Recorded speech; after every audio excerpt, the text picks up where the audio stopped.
On previous episodes of the show, we've covered some of German director Wim Wenders' earlier movies, including Paris, Texas, Wings of Desire, and Until the End of the World, which were all shot in a row between 1984 and 1991. An extremely versatile filmmaker, Wenders is known for often using brilliant landscapes in his films, oftentimes either in ancient European cities or the American West, and thematically focusing on subjects like time, memory, and nostalgia. Tonight, we're talking about Wim Wenders' latest film, Perfect Days, released in 2023, directed by Wenders and co-written and co-produced with Takuma Takasaki.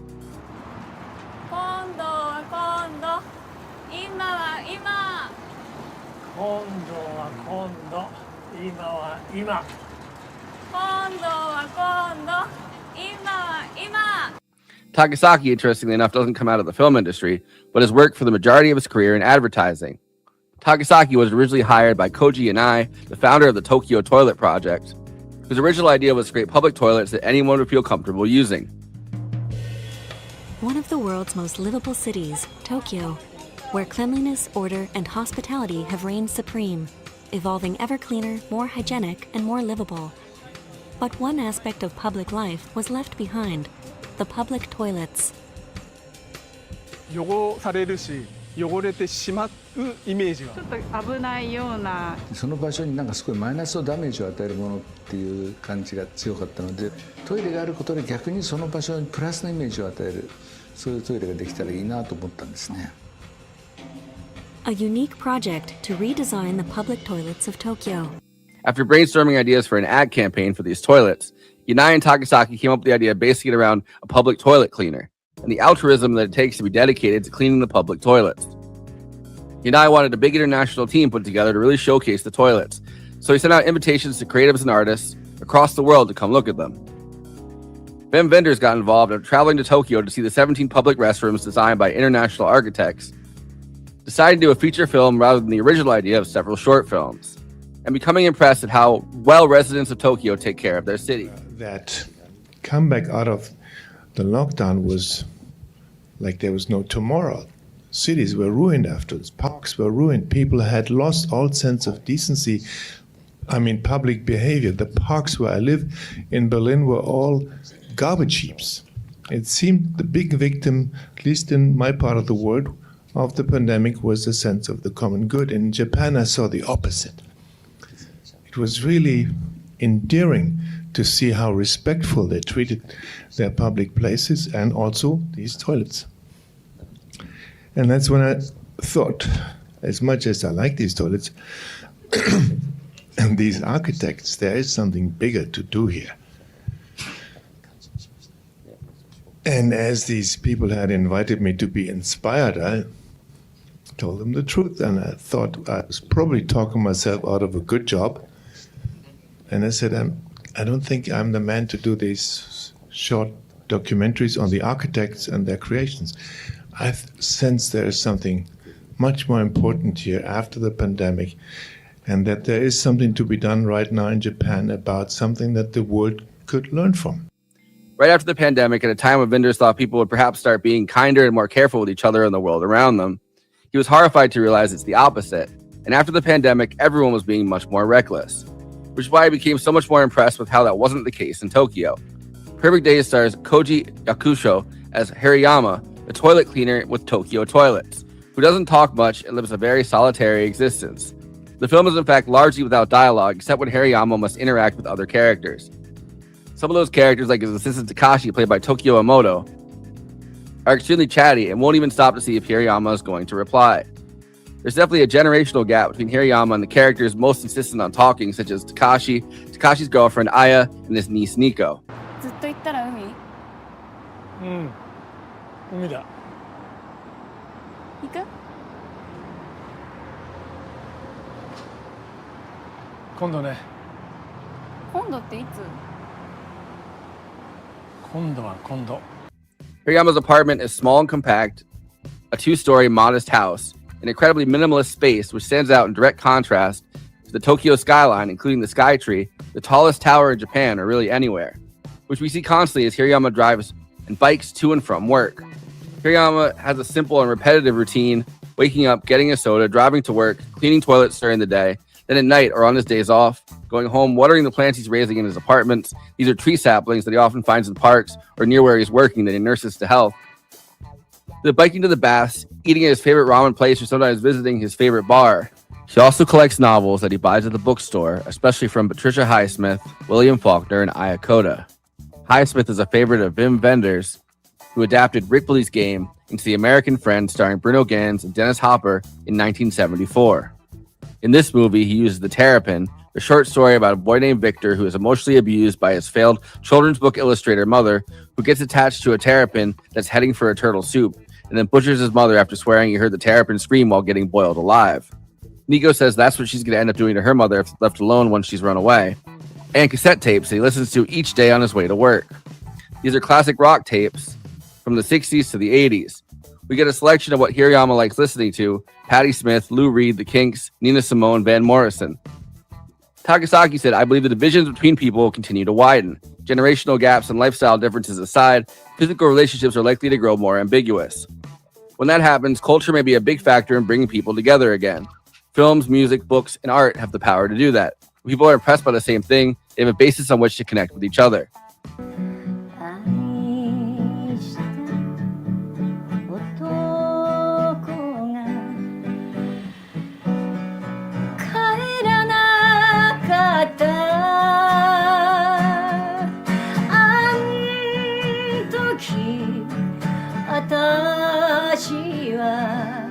Multiple times throughout this film, shared cultural references do exactly that.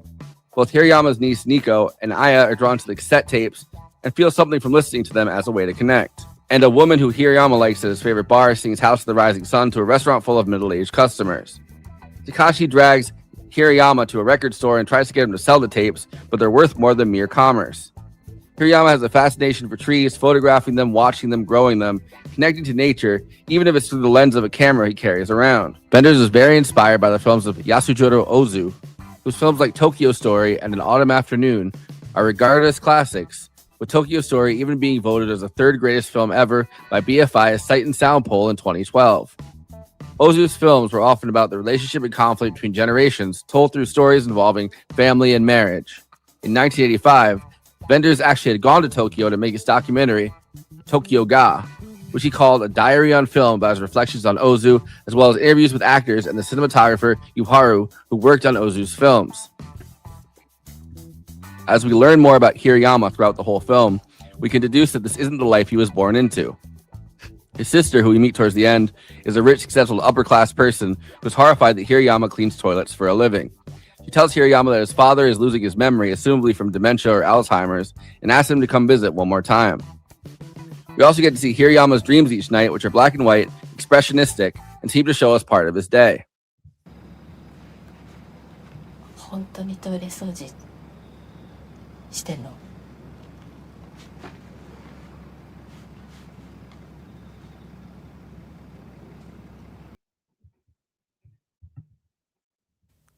All right, that one wasn't me.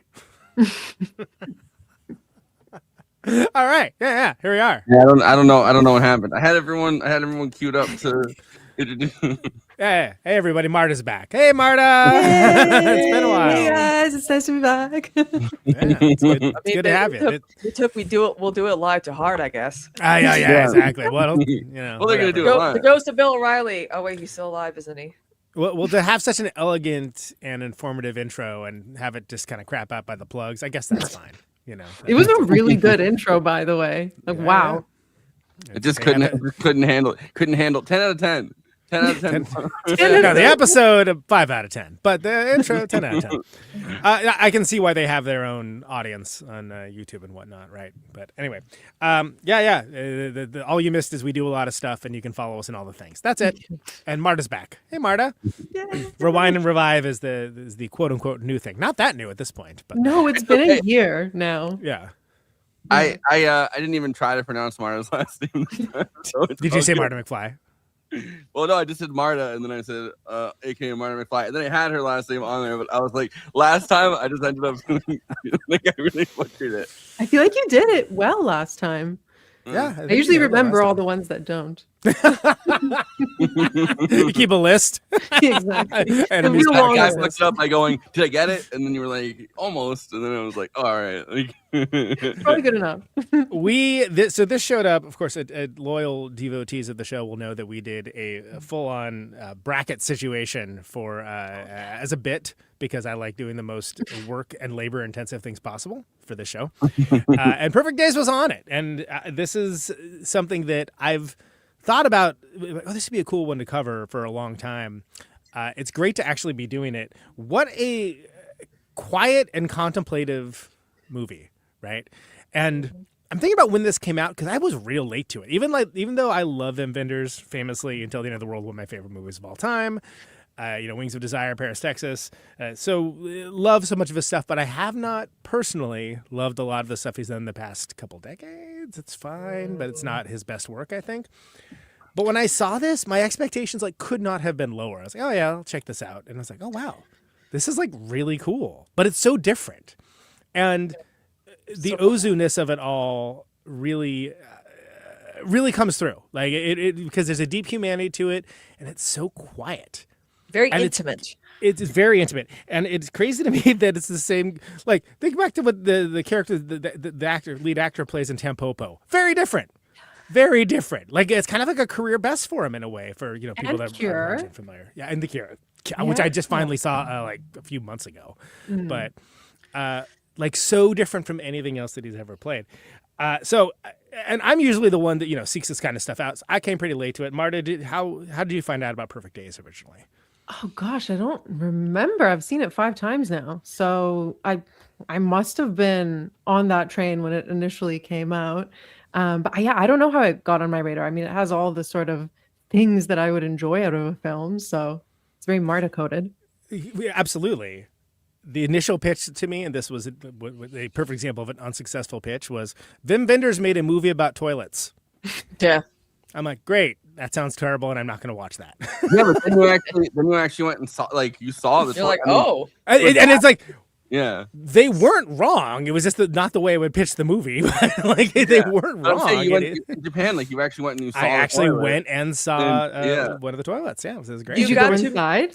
I did. I peed. I didn't have to do the other thing. I did not get an autograph either. And I specifically Wim Wenders' toilets.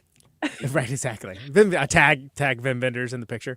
I specifically went to that one and took the picture because I wanted to send it to you, Marta. I was like, "Yeah, check this out." Yeah. Wait, which one was it again? It was the colorful one, right? It was the colorful ones. Yeah, it was the one by the park. It's on the other side of the park because there's a lot of them. But we had our own agenda, right? Wait, it was the colorful one, but not the one that you pulled the screen, right? It was the. It's the one where you when you flick the switch, it turns opaque. That's crazy. Right. I remember seeing that the first time, and my jaw was just on the floor. I'm like, how are they doing this? Yeah, it's crazy. One of the things when I was researching that intro, I'll pull that picture up. That I didn't really know, because I knew about the toilets because Conan showed us all the toilets and it was. I think I did an after party, right? We just went check out all these crazy toilets. And I think that was before I actually saw the movie, because I actually saw the movie in January, and it was I had meant to see it for a long time, and I finally did. But no, I was kind of interested in the fact that the guy that I said his name in the intro, but the guy that actually put together the Tokyo Toilet Project is the middle son of the the family that owns Uniqlo, which obviously if you go to any mall now, Uniqlo, nothing there fits because it's all sculpted for slimmer Asian people, but no, it's kind of like H&M at this point. It's so ubiquitous, and the middle son of this multi-billionaire family at this point, because Uniqlo is such a big business everywhere as an H&M kind of thing.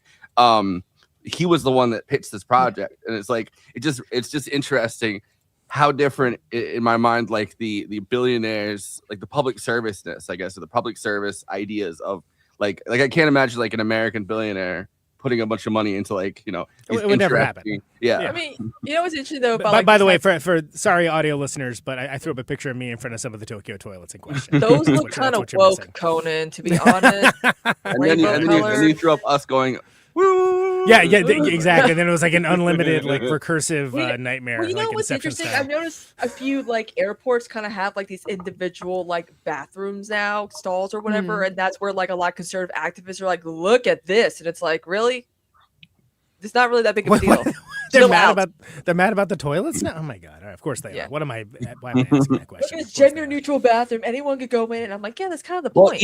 even New York City, right?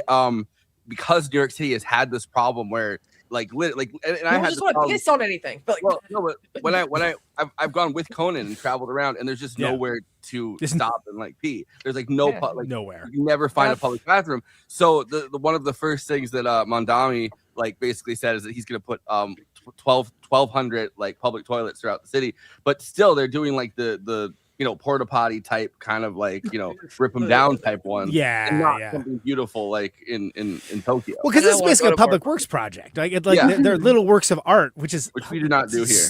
We do not do there, but for they sure. were done by architects, right? Like each one was an individual. Like internationally, like each one is done by a different, like internationally renowned architect. Which and they each have their own distinct feel and look and are interesting. They're interesting in such a way that if you're not familiar, you're like, what is that? And they're like, oh snap, it's a toilet. Yes. You're like, oh, is that a shrine or like somebody's house? Oh no, it's a toilet. Okay, great. But like that's a perfect example of using mundane things and kind of elevating them to be beyond just the mediocre misery of every day, which of course this country is terrible at. We know about mediocre misery. Because with all like the discussion about bathroom, whatever, it's like I'm like I don't care who I take a whatever next to. I'm like I just want complete and total privacy. I don't even want like them to see my feet or anything. Woo! This is what is happening? Feeling very interstellar right now suddenly for some reason. I don't know why. No, I'm But like I want my bathroom to look bougie. I know StreamYard keeps dicking around with stuff and like it's not my favorite thing. I keep forgetting to I'm trying to pull up the I don't know why. I know. I did the same thing. Earlier. I was trying to pull up the there's a list. Let's keep doing that the full stream. I think that would be nice. If you go on to Wikipedia and you type in the Tokyo toilet, there's actually a list of all the different right. And there's like blogs of like people that have visited all of them, and it's pretty interesting. Like it's something where as mentioned, a different architect designed each one. They're in different locations. They have different features. Like one of them like glows in the dark. One of them has like can be like an exit, which is not. You wouldn't want that around here. That's the one you want to have sex with someone in it, huh? One kind of looks like an oversized sink. One has like kind of a mushroom kind of element to it. Like there's so many different. The one in the movie, the what it looks like it's like woods, like it's made out of cedar. There's that one. Like they have like so many different kinds. It's so inventive and so creative and interesting that I see where they're. Because remember, all this started with they're like, we want to make a movie about these toilets, and people are like, what? Documentary, yeah. And now it's like, no, we need these types of toilets. We need these types of private individual like toilets and stuff. We need them. Right, and each one has its own character, right? Personality. Like a maze, and so like each one like. Right. Personality. The one that you had was Yoyogi Fukumachi Park, and it's done by Shigeru Ban, and so he also did another one, or he also did another one that's blue and green walls to complement the surrounding trees, which is right, because the one I went to is it's like yellow, red, and like purple, and it's and then the other one is like it's like blue and green, right? Conan, the one that you showed us though, it looks different than it does in the movie. Like the location looks different. Am I wrong? I mean, I was one of those things where like I had to kind of like truck it to even like get to them. So by the time I was like, great, there they are. Saw the wonder. It's also kind of zoomed in, right? Because I wanted to get it because at the time they were occupied, so I wanted to get the opaqueness of it. Let's see if I can. Let me. I don't know if I can. I don't want to go back into interstellar mode. I'm afraid. I could be totally wrong. You on a toilet. I'm just saying we don't want to get banned. Well, I almost felt bad that I didn't have to. I was like, oh, if there's any place to do it, that'd be. That's the best time. Right? One of the done a TikTok and would have done numbers. One of them that's like one of the more really like abstract ones of them that actually is in the movie. It's the one where you go. I think it's in the beginning. You go into that little corridor. There's the two trees outside of it. That one. The architect's name is like Wonderwall Inc. So it's like, Oh, so Oasis. yeah, because it looks like a little. I wonder if that. Well, but it is something. So again, get back to the earlier statement. Like I think it, although it sounds absurd, and again, like the worst sales pitch ever to get me to watch a movie, but it makes sense that they would want to show these off because they are super cool. They're interesting. They managed to take something that nobody even wants to admit that they have to have around and make something really, really neat about it. And that's to be commended for sure. And then props to Wim Wenders is like, I can't make a documentary about this, but I will do something with this because I think that's he's done some documentaries. He has. He has. Yes, correct. I'm not going to talk trash. It's not my favorite stuff he's done. Yeah. But they're cool. He's like obviously like his mentor is obviously Herzog, so it makes a lot of sense that he went from doing narrative film to doing documentaries. I mean, he just doesn't have like the Herzog thing where it's like he voices over his own documentaries and it's as Herzog does, and Herzog has that thing where he like goes into like his he gets really dark with it a lot of times. And, like, even if he's talking about even if he's talking about like penguins wandering off into the distance, it's like take that, Morgan Freeman. but it's also like they were contemporaries as well, and like that's something where they both sort of like the two people left standing of the German New Wave, and there's a lot of history there. But it also makes sense when you feel like if you've narratively you feel like you've said your big important works and whatnot, even with the Road series, right? Until the End of the World was like the ultimate end to that as far as he was concerned. And you've done your masterwork like Wings of Desire. You would never want to make a sequel to Wings of the Desire, right? I'm not checking my comments. Wings of Desire 2, it's Wings of Desire. He actually did. It's not that great. Yeah, I know. I have it here somewhere, actually. I think perfunctory. But it was like the 90s by then, so it's like it didn't do what it was supposed to do, right? But it makes sense that he would want to try to do something different, right? And a lot of that, hasn't really popped for me personally, but like respect. I mean, it's Wim Wenders. By the way, this I'll finally show this way. There's the ones that go opaque when somebody's in them. So there you go. Well, I think that is the same place. I mean, why would they move it? Like that wouldn't make sense. Yeah. Well, it's definitely every day they put it on wheels and they move it to a new spot. The Yogi Fukumaka Park is definitely there but it's on the other side of where it was. Like there's a whole story involved with me going to that because I was explaining to my bandmates what I was gonna do. I was like, you know what? Don't worry about it. I'll be back in 20 minutes. Because I'm going to say, like, hey, I'm going to go run over to go see some toilets, They'd be like, what? Cinematic choice. But that's a huge park, and it gets a ton of foot traffic. And so it's like one of those things where, it makes sense. You'd have to have public toilets nearby, right? But I just love that, and at some point we're going to get to the movie, I swear. But I just love that. Those toilets, though. That the idea of these things being these like small, mundane, everyday experiences. What people want to talk about it. Some people really do. People don't. It's something they do every day. And you turn that. Yeah. Go ahead. Yeah. Except for the Brady Bunch kids. Remember, there was not a toilet in that house.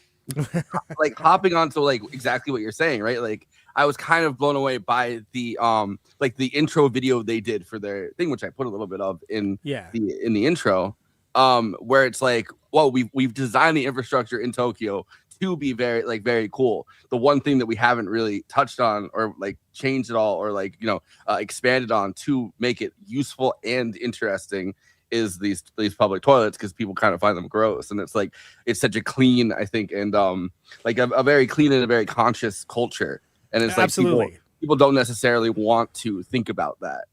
Right. And so what they done previously was like hide them away, basically. Hide them away, make them as innocuous as possible. And, it was a problem that they, quote unquote, had not solved.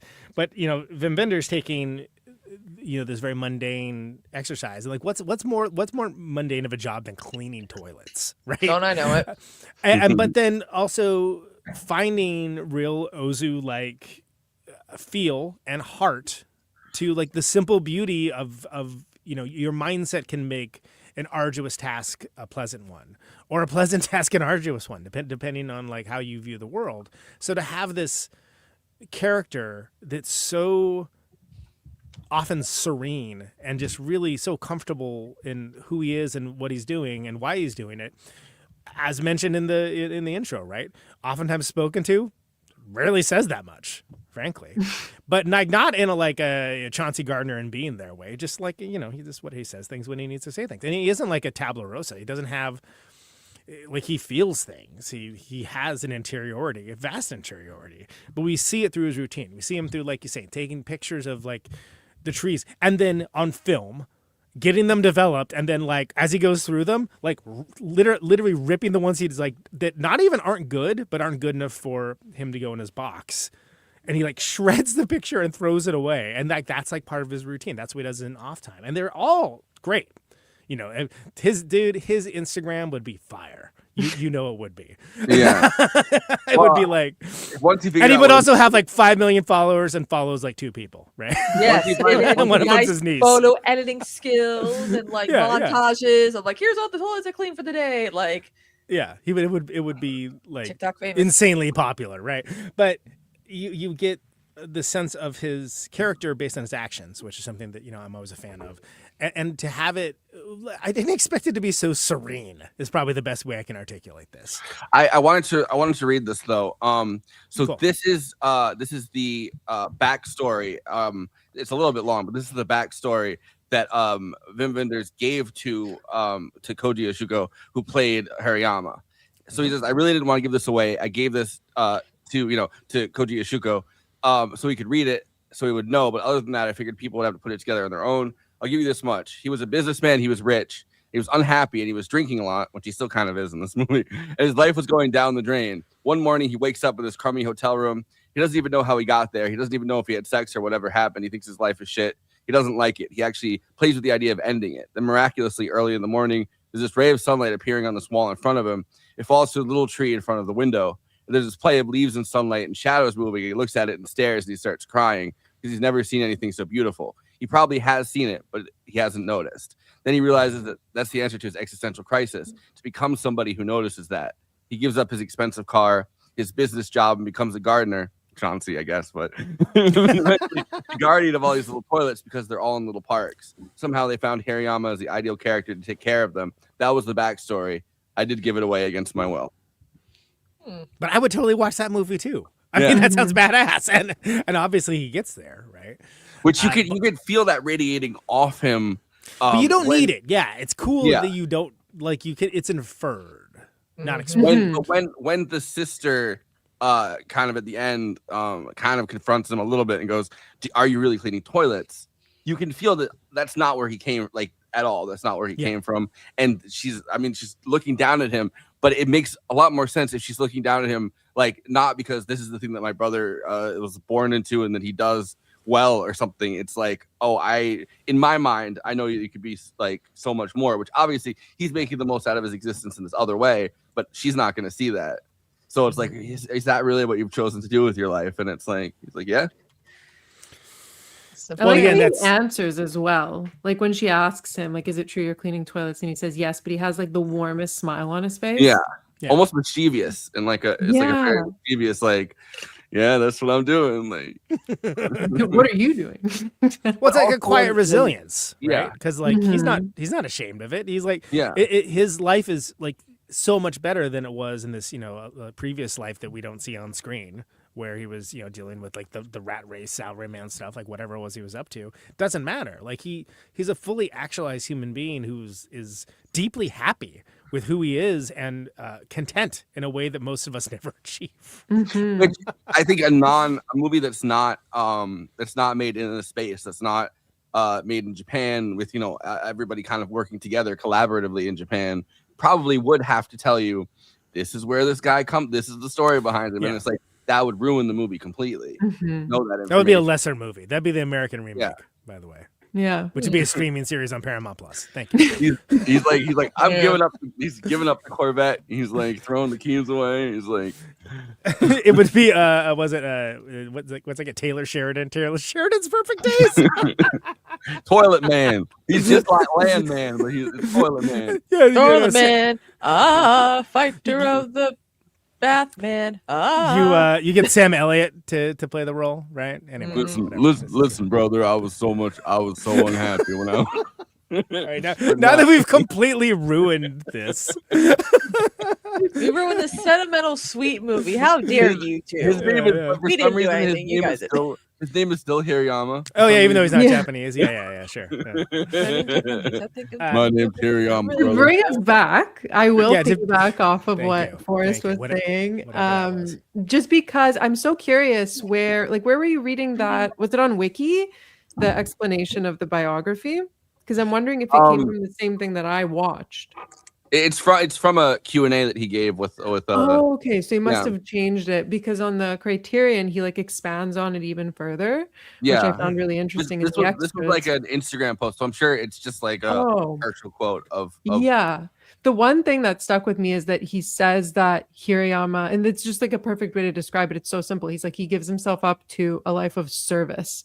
And the whole concept behind it is he starts each day new, right? Like each day is just, like he says, now is now, right? Like you wipe it off the slate when you wake up in the morning. All of the problems from the other day are gone.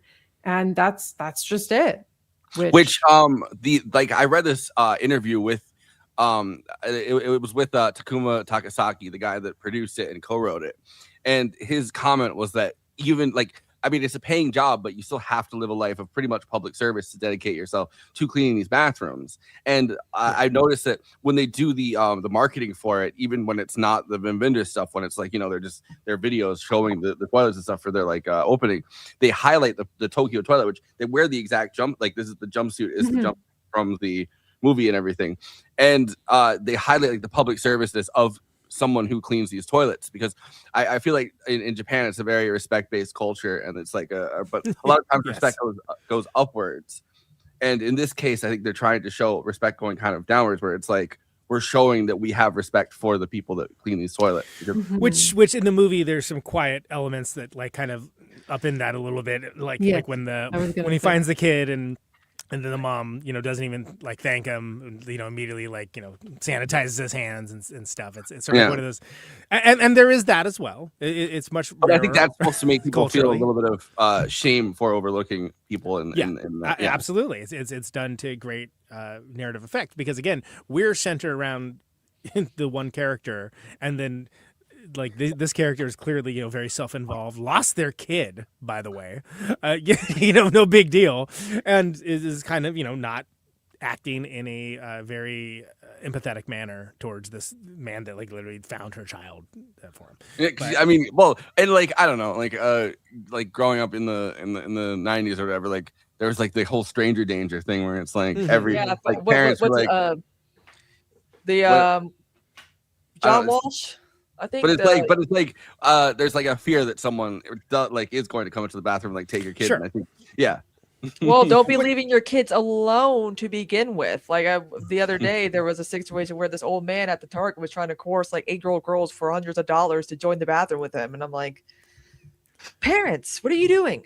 All right, so now it's a Harmony Korine movie. So yes, exactly. You guys want to go over the plot? I'll start. Sure. Yeah, sounds good.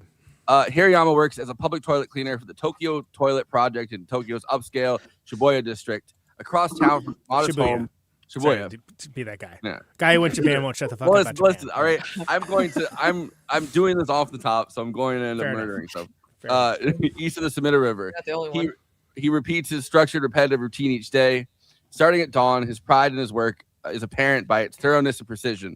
He dedicates his free time to his passion for music cassettes, which he listens to in his van to and from work, and his books, Faulkner, Coda, Highsmith, which he reads every night before going to sleep.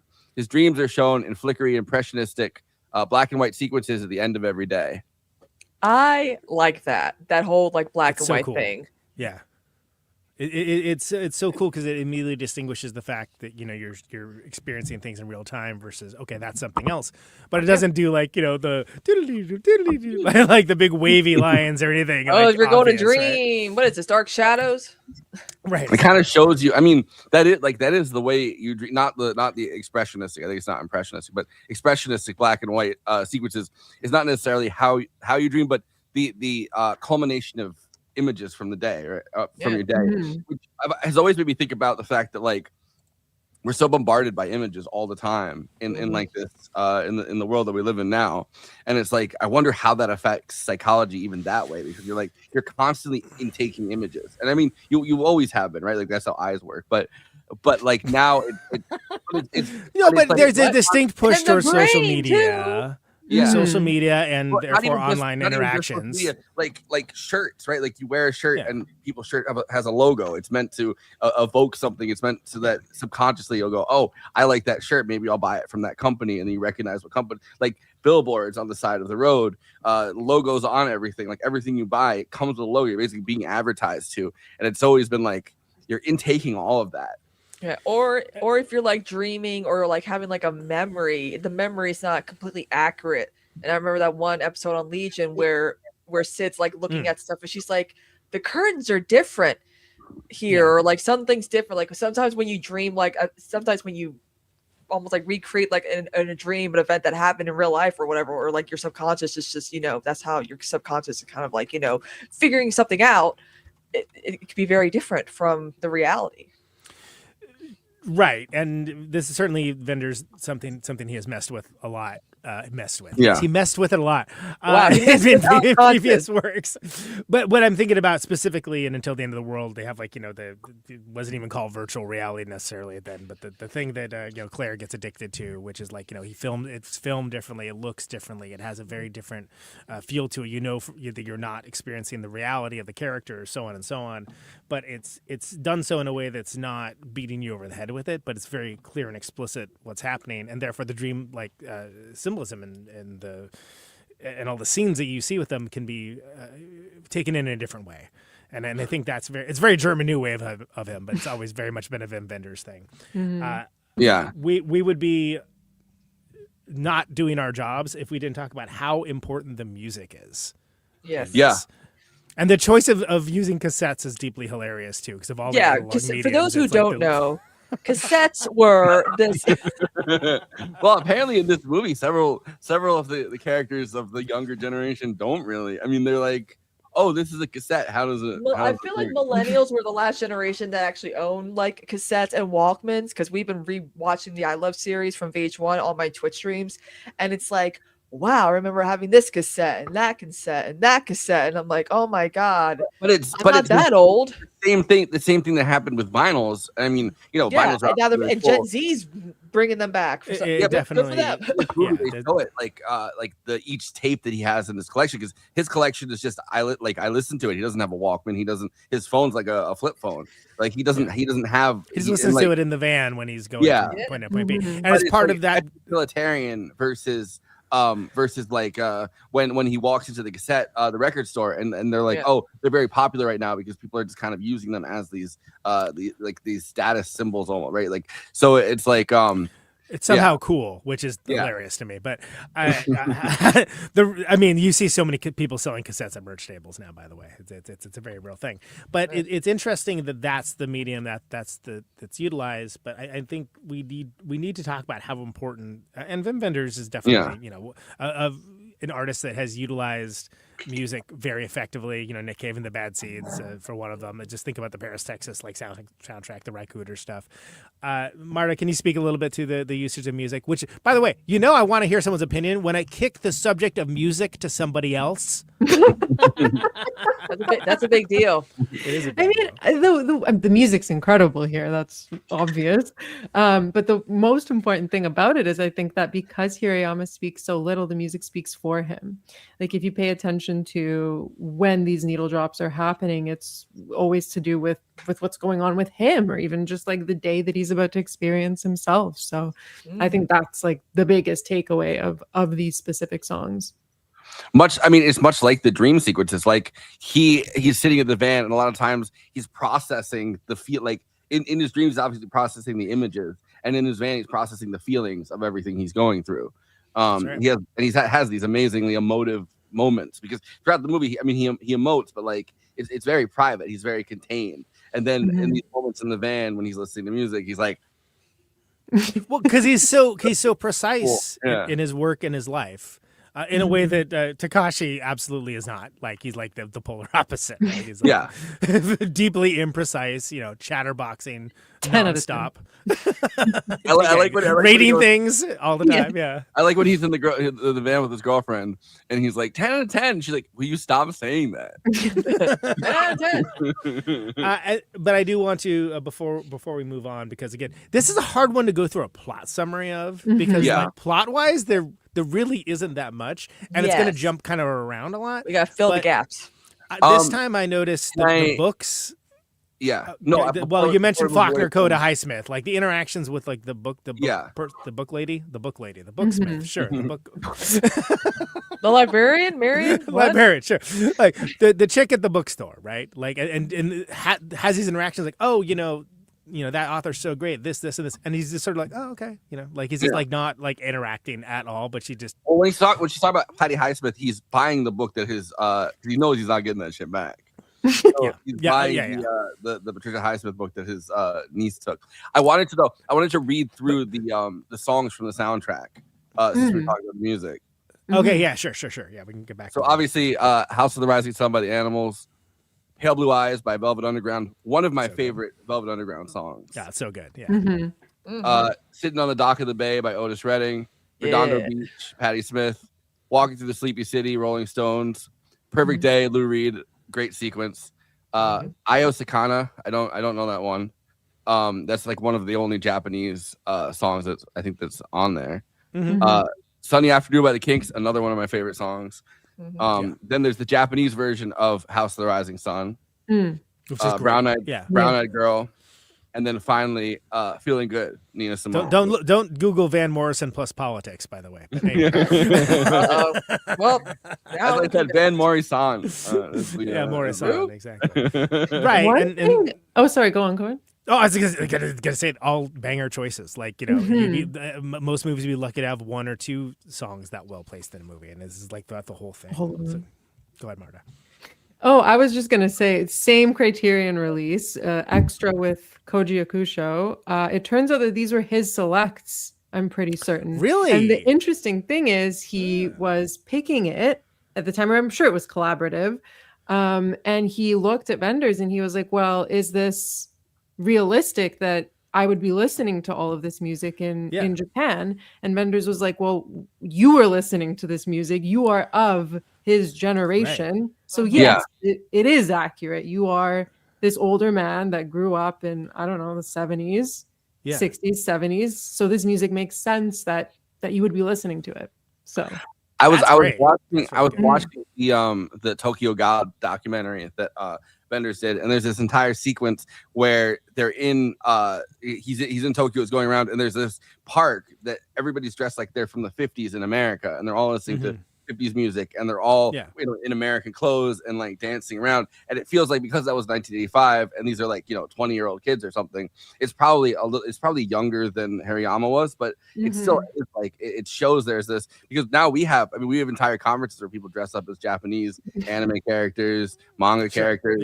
So it's like there is and you're in the friend group that likes those things and you just don't get it. That was me.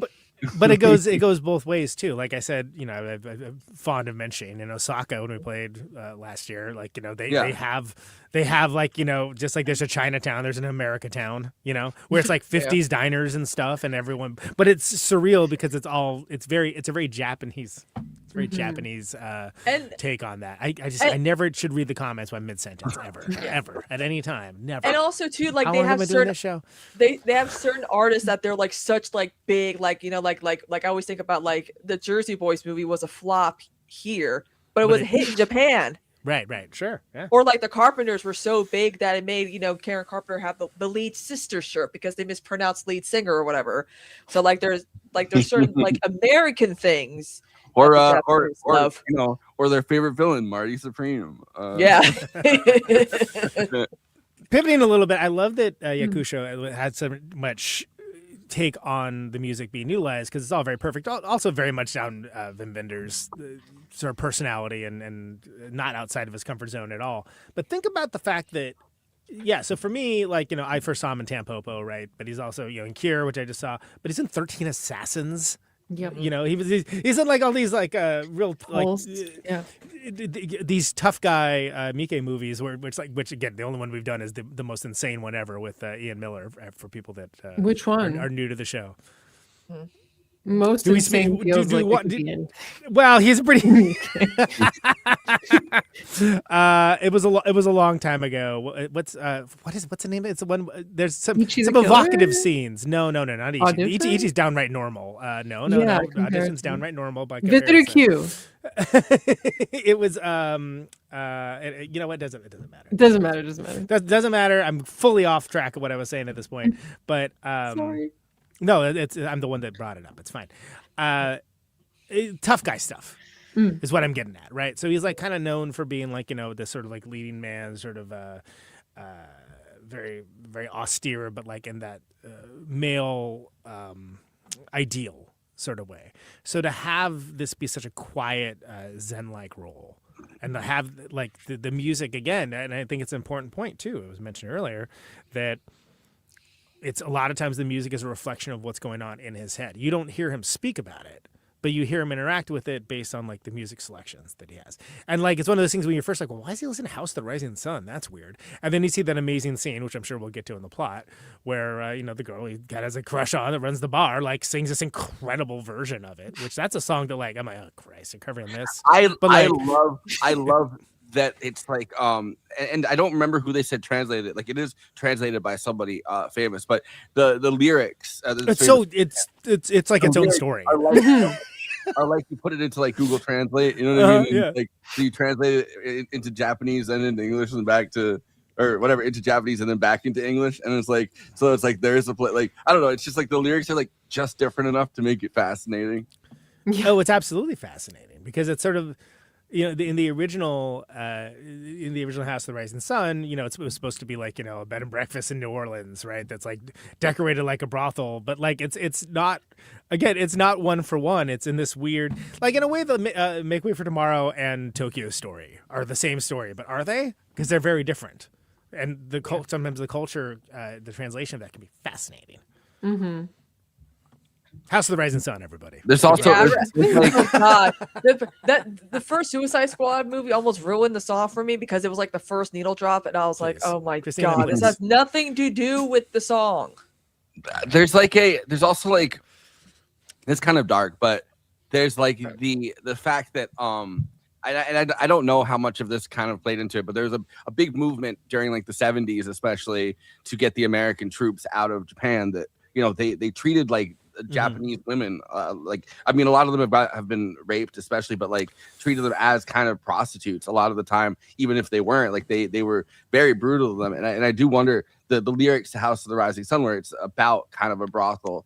And they've changed it up to make it so that it's not just like, you know, a bed, like it is a brothel in this version of it. Like I wonder if that had to do with that movement where it's like, you know, they wanted the troops out, they wanted to end you know, the use of nukes in any capacity. Like there was this big kind of movement in the 70s towards a lot of those things.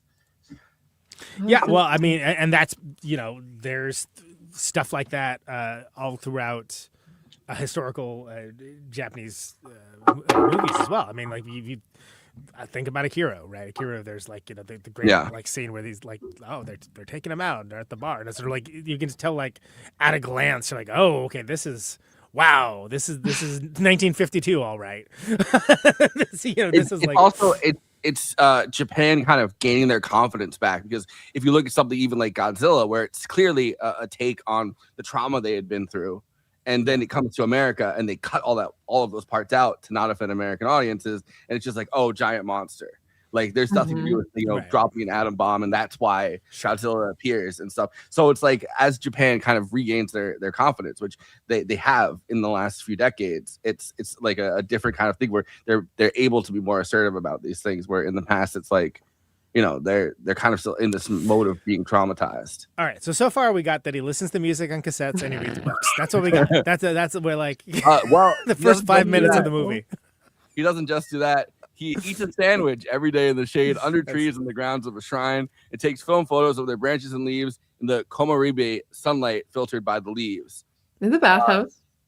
Yeah, that's right. And he goes to the bath. Dude, I fucking felt so bad for him when he goes to the bathhouse. He really gets himself showered. He's really clean. Yeah, And then yeah. he goes outside and immediately starts raining. Yeah, like within seconds. Yeah. Not even that bothers him. Yeah, he's totally unfazed, completely unfazed. I love. It's like taking another shower, I guess. But it's like... Well, I love that there is of course, there's a Japanese word for the sunlight filter by the leaves. Great. Yeah. You know, that's a very Japanese thing to have a word for, but it's like that's like this specific focus that he does on this film camera. This isn't even a digital camera we're talking about. Film. Kids, there used to be this thing called film. It's very expensive now. He gets them developed as part of his routine, you know, and then like, what does he do? Well, he takes them back to his place, and he like looks through them, and like the good ones he keeps, and then the other ones he again rips them in half, and they're gone for forever immediately, which is just so. I also indecisive. Yeah. I also like that his niece Nico, which I wonder if that has to be a Velvet Underground reference, right? Could be. I didn't think of that. Yeah. Oh my god, I can't believe I didn't think of that. I think I gotta tie the music, you know, to the actual like make characters and stories and stuff. But so his niece, first they take a drink and they drink exactly the same way, and then she takes out the same camera that he got her, and it's like and like you, and then it's like, you got this for me. And it was like, oh yeah. It was like, you don't remember, do you? he's like, I love the idea of being like a silent man, like, and that you don't have to really answer. She's like, you don't remember, do you? Like, yeah, no, she's having the conversation all on her own and works it all on herself, right? But it's clear that like she thinks he's cool. Right. And that's pretty clear from the beginning. And she thinks her mom is not cool, as most children would, and wants to get away from her. And like, what is the most effective getaway but to go to, like, you know, crazy Zen toilet cleaning uncle's place? Yeah. You know? And that's like the classic thing, right? Like, it's like you have that uncle and you're like, well, obviously I'm going to run away to the person that's like, you know, it's like a completely different world, but they're still related to me. So they're obviously going to take care of me. But Hirayama's love of trees contrasts with the repeated appearance of the Tokyo Sky Tree during his drives and bike rides through the city. Still like the tallest active networking tower. It's a broadcasting observation tower. It's one of those things you'll know when you see it. If you've seen the movie, you know what we're talking about. But it's like a primary television radio broadcast place for the whole Kanto region, and you know, it's notable. There's cool lights on it at night. There's a scene in Tokyo Ga where he meets up with Werner Herzog, who has a mustache at this point. He's going to Australia to film to film a movie in 1985, and he meets with him on top of the Sky Tower, and they're both complaining about Japan. That sounds typical. Rad. I'll try to throw Hirayama's young assistant Takashi is often late, loud, and not as thorough, to say understate it. Just like this show. Let him up.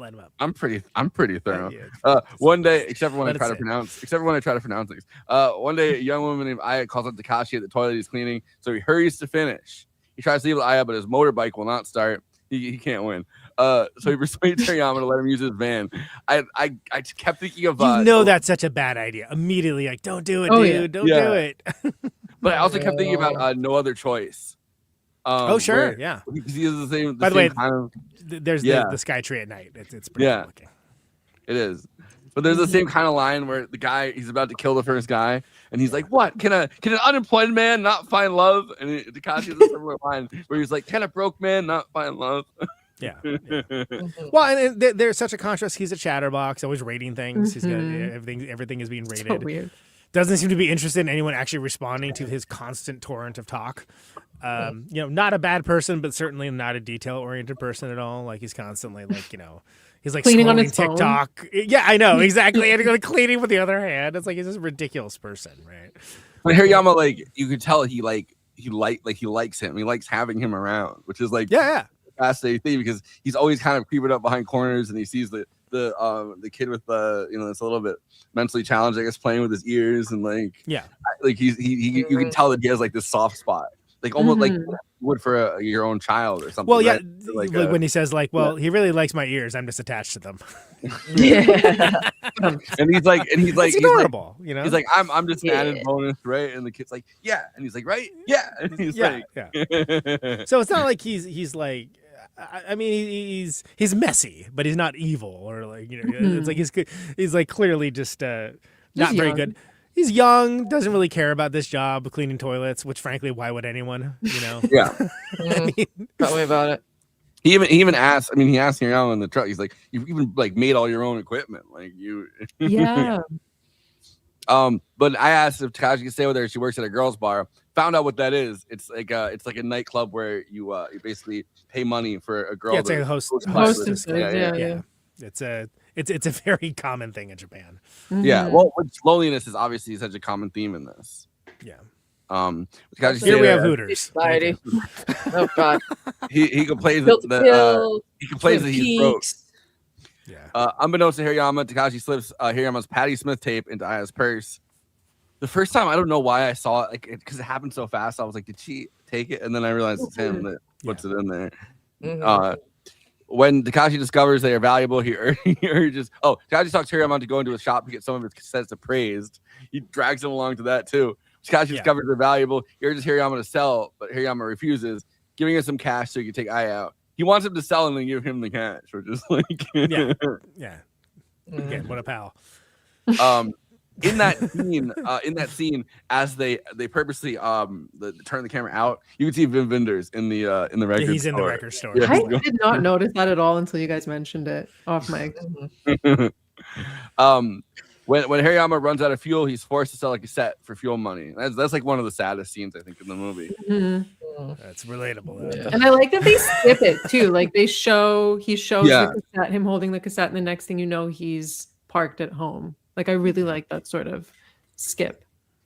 Yeah, because you don't need to get into the minutia. Mhm. Like you get the broad strokes of what it is and why it's a sacrifice for him, and so on. And Yeah. so on. Exactly. Like don't prolong the sadness. We got to move on. You know. I don't want.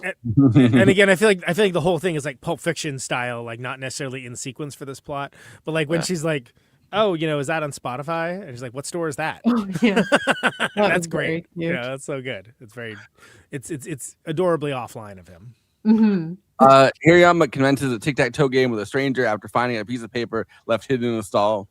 I love that part. I love The that game too. continues over the course of the film. He exchanges furtive glances with a woman eating lunch one bench over, and then whoever wants to, like, Kristina, do you want to take it up from there?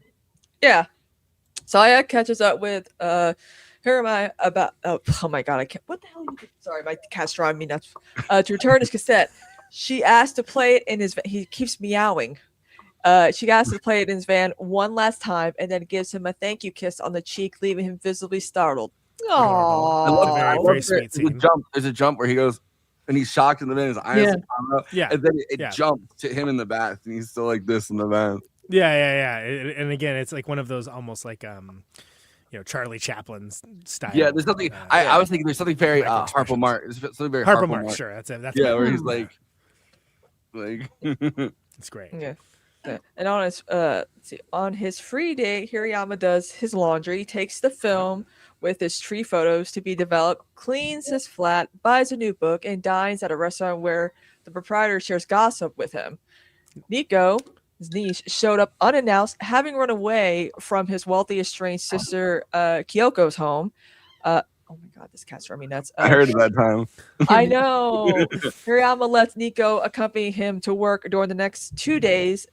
They photograph the trees in the park and ride bikes together. I liked that whole bonding. That's a good sequence. Yeah, it really is. And it could be a little bit too cloying or a little bit too like overdone or whatever, but I think it's done just enough where you can see like why she would want to like hang out with him and would find an interest in these things. Some of the greatest physical comedy in the whole movie. She starts to take his shirt off, and he dives down Like, the stairs. He like practically rolls down the stairway to get away. Yeah. Yeah. No, it's because again, we see him doing these things, and we see that okay, this is a repetition, this is a routine, this is like the things that are important to him. That he finds value and meaning in the repetition of these, what could be considered mundane activities. And then she's just kind of like learning about him while she's learning about the activities, and also kind of like trying to try them on to see if she likes them as well. And I think that that's all done in a way that, I don't know, you could have a really overdone kind of like hit you overhead with a mallet explainer of that in a lesser movie that I think would be, overbearing. Something that I kind of went on like a little weird digression. Well, me going a digression. Who would have guessed? Yeah, who would have predicted that? There's a bunch of Reddit threads on, because I was trying to figure this out. When he's drinking every day, he drinks his drink, right? And it looks like it's water, but it kind of like it doesn't really. So apparently it's lemon suchu, which is it's like a suchu highball is what he's drinking, and that's the same thing that he's drinking later on when he has the canned version of the highballs, which I can't imagine tastes good. Wait, when? You're not talking about the morning coffee from the vending machine? Oh no. Every night when he goes to that. Every night. Yeah. The guy, which obviously in Japan, like having a drink after work is, I mean, anywhere, but especially in Japan, it's like a social kind of thing that you can, But every time the guy says for your hard work and drops the drink down, and I was like, I feel like is it like a cup of water or something? Yeah, but it's not. Yeah. So it's like a mild rice vodka, like a very mild. I was gonna say, for people that are not familiar, you may know sake. Sochu is much more common in Japan. To me. It's a similarly distilled beverage, right? It's usually sweet potatoes, like buckwheat, things along those lines. But it's considered a little more of a populist hard alcohol between the two. And I say that as a fan of sake. So Sochu's pretty good. Yeah, I mean, it's okay. But I didn't realize that. First time I saw it, I was like, hey, it's drinking water. I've had Sochu before, I think, but I did work at a place with a sake bar, and like it was like at the time I wasn't 21, so they wouldn't let me go to like the regular bar exactly all the time, but they were like, all right, this is just sake. So sometimes I would be allowed to go to like the sake bar with friends. Every venue that we played in Japan, obviously, like one of them had like sake, everyone else is all sochu. It was either and it was like everywhere. Yeah, at the very bougie hibachi steakhouse that everyone loves in town that live it's like right there. They always, when they do like the thing and the volcano with the onions, they always want to squirt a bunch of sake into someone's mouth. Who's the willing participant, and it's always me. And they got to see how much I can like handle before I'm like, enough. Wow. I think we need a movie about this restaurant. What's happening there? Yeah, it's called Tsukaya. Okay, all right. For a while, I mean, hibachi was like big for like, I feel like it's fallen off a little bit. I think COVID, I think a little bit. Yeah, Benihana. That's Steve Aoki had first a record label and then a career. Fucking Benihana. That's anyway, whatever. Speaking of COVID, that was what caused this film to happen. This one, Perfect Days by Look at segues that I'm you guys. This one. Yeah. I was gonna say I was about to try to reset us. That's a much more eloquent reset. No, but that was the whole thing. Vendors noticed how after COVID everything kind of went to shit globally, like the way people interacted with one another, the common good, if you will. Except for Japan, he says that when you go to Japan, it was still there is that sense of morality, and again he keeps saying common good, and then that's how he found out about Tokyo toilets and et cetera. Well, and it's a culture of respect, so again, no wonder it feels foreign to us. The list of directors that they had to see the Tokyo toilets is like, I was looking, it was like Scorsese, Tarantino for some reason. Look, there's toilets, but like they had taking feet pucks in there, didn't he? They had Spielberg, they had Wim Wenders, and it's like all of these like kind of famous directors kind of paid like homage to like these toilets, which is kind of fascinating. Yeah, that is. Yeah, I mean, the whole thing was looked at. The project itself was like the dignity of shared space. Yeah, to keep that, which I like. Which is very hard. I mean, it's the least dignified place in the world, right? Is the public bathroom. Yeah, remind me. That is true. All right, so they photograph the trees in the park and ride bikes together. Eventually, Keiko comes to pick up Nico in a chauffeured car. Talk about like a jump scare, right? It was like what? Like it's so different from everything we've seen before. It's kind of a because when we first see Nico, she's waiting on the steps and walks out. Yep. Yeah. And then they bike up, and you see it very slowly dawns on you that there's like this black car sitting in front of the apartment. Yeah. So Keiko tells him that their father's dementia has worsened, right? And asks whether Hirayama will visit him in the nursing home where he lives. She says that he does not recognize anything anymore, and he will not behave the way he did before. Which is such a dark line to lay on us, right? Like, or just to kind of have a casual conversation where it's like, oh, don't worry, he's not going to behave like he did before. And it's like, right. Well, what the fuck does that mean? Like, probably doesn't mean he was a loving father that was perfectly normal, right? Yeah, so Wenders said else. In those extras that in the backstory that he made the biography for Hirayama, that the father used to always favor the daughter. And so Hirayama was always pushed aside, and they had a terrible relationship. So he had that going on, what caused his sort of, I don't want to say like breakdown, but I guess deciding to change his life. So yeah, the thing with his father, but there was also, he had an estranged wife. Something happened with them. He was hating his job. So all these things kind of compiled until he reached that breaking point, as Forrest said earlier. Which, I mean, you like, especially with the Japanese kind of culture and like the familial relationship between kind of parent and child, where it's like a relationship of respect, like very based on that.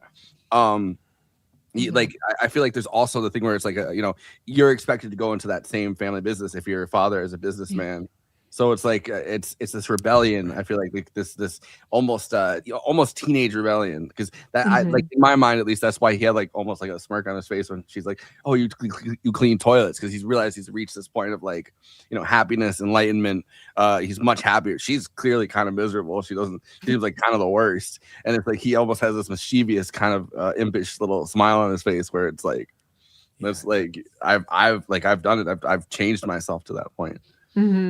Well, he even says to the niece, he's like, your mother and I just have completely different ways of looking at things. He says something. And there's like he says something like, I feel like this world is made up of all these different, or this universe is made up of all these different worlds, and some of them intersect, some of them don't. And I love that. He's like, so there's such, when he does open his mouth, there's such wisdom behind everything that he says.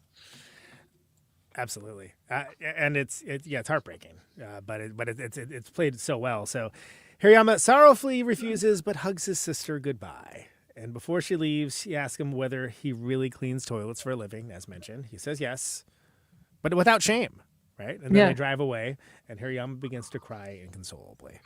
One line I wanted to point out, which I did briefly in the intro, but so there's the book, the Terrapin, right, which is the Patricia Highsmith book, the short story. Yeah. And that short story is about a little boy who has this very overbearing, kind of abusive single mother, who kind of continuously like beats him and like treats him like shit.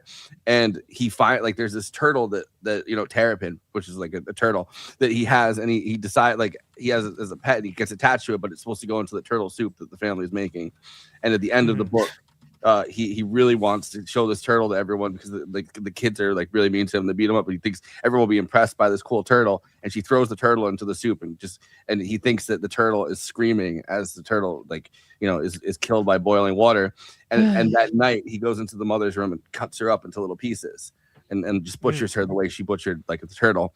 And there's the line where Nico says, I'm gonna be Victor if I have to go home, which means I'm gonna cut my mom.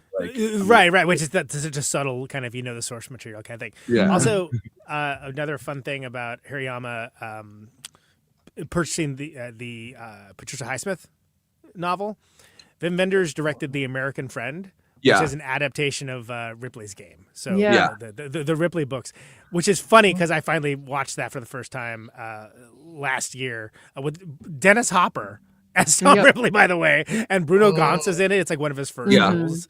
I think we talked about it briefly in the show for some reason. I can't remember why. Well, I had it in the intro. That's right. But I think we talked about it in another episode. Because, Patricia Highsmith wrote what's we covered. It was a different. Yeah, something we covered, right? I don't remember what it was, but we talked about it a little bit then, and I talked about how interesting it was. We talked about it. We talked about it a bunch. It was Carol. We talked about Carol. That's right. Yeah. Yep. Okay. Oh, Carol. So it's funny that him purchasing 11 by Patricia Highsmith, Wim Wenders, Wim Wenders adapted that from Ripley's Game. Right? Yeah, that's the banal minutia I was trying to ineptly get out. I think that's kind of cool, though. I think that's kind of like a neat. That's the kind of self-reference I don't mind for sure. The next day, Takashi quits without giving notice. That's a real mean move to your coworker, by the way. Leaving Hirayama to cover his shift. By the way, this lent him all the money in his wallet. Yeah. And this is probably the closest we ever see Hirayama to getting upset. Yeah, when he calls his boss at the end. Yep. And they're like, well, you're just gonna have to do it. You're gonna have to do all the toilets today, like all of them for your shift. Yeah. And it takes I liked how firm he was. He was like, I did this for you today. Find somebody tomorrow. And he hangs up. I wondered if the movie was going to end with him quitting, like being like, fuck this. But I'm glad it didn't. Yeah, that would be a little bit lesser, I think. And it's like that, but that's like the resolution he comes to is like, I don't clean toilet. I don't. He's like, he's go get your shine box. It's like that. I guess you hadn't heard. I don't clean toilets no more. And he's like, well, but it also goes to show that this, it goes to show that this existence with this job that he's like found this serenity and peace with is a very easy apple cart to upset. All you gotta do is lose one guy and then suddenly this is intolerable. You're getting a ticket because you're double parked and you have to like talk to the cop about it. Oh yeah, she asks like, are you new? Yeah. It's hilarious. And that's the kind of thing that, that's a bunch of mediocre misery that would be really laid into in a lesser movie, but it's done as a counterpoint here in such a way that I think it's very effective without being overbearing. Mm-hmm. That was one thing I really, really focused on with this rewatch was the interruptions, like all of the interruptions with the film. So, like the lost child, the niece arriving, the thing with the sister, the double shift, all these different things, like they all just show that Hirayama's peace isn't something that's constantly protected. It's not set in stone, right? It's something that he's constantly having to kind of pull himself back into and find that sense of peace again. So I thought that was an interesting thing to kind of focus on and see how does he handle these tricky situations and how does he bring himself back to that state of peace?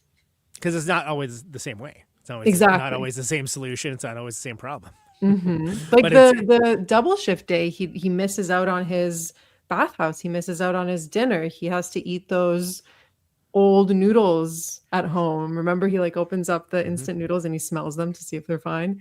So even after a day like that, he still manages to get in bed, read his book, fall asleep, and then the next morning it's just wiping that slate clean again. Right. And it shows how he deals with adversity, because instead of like again getting upset, beyond just being very plain spoken of not gonna happen again, this would be something that would be could be like a falling down moment for a different character, right?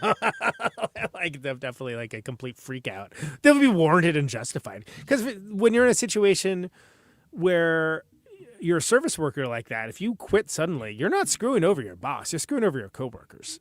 Yeah.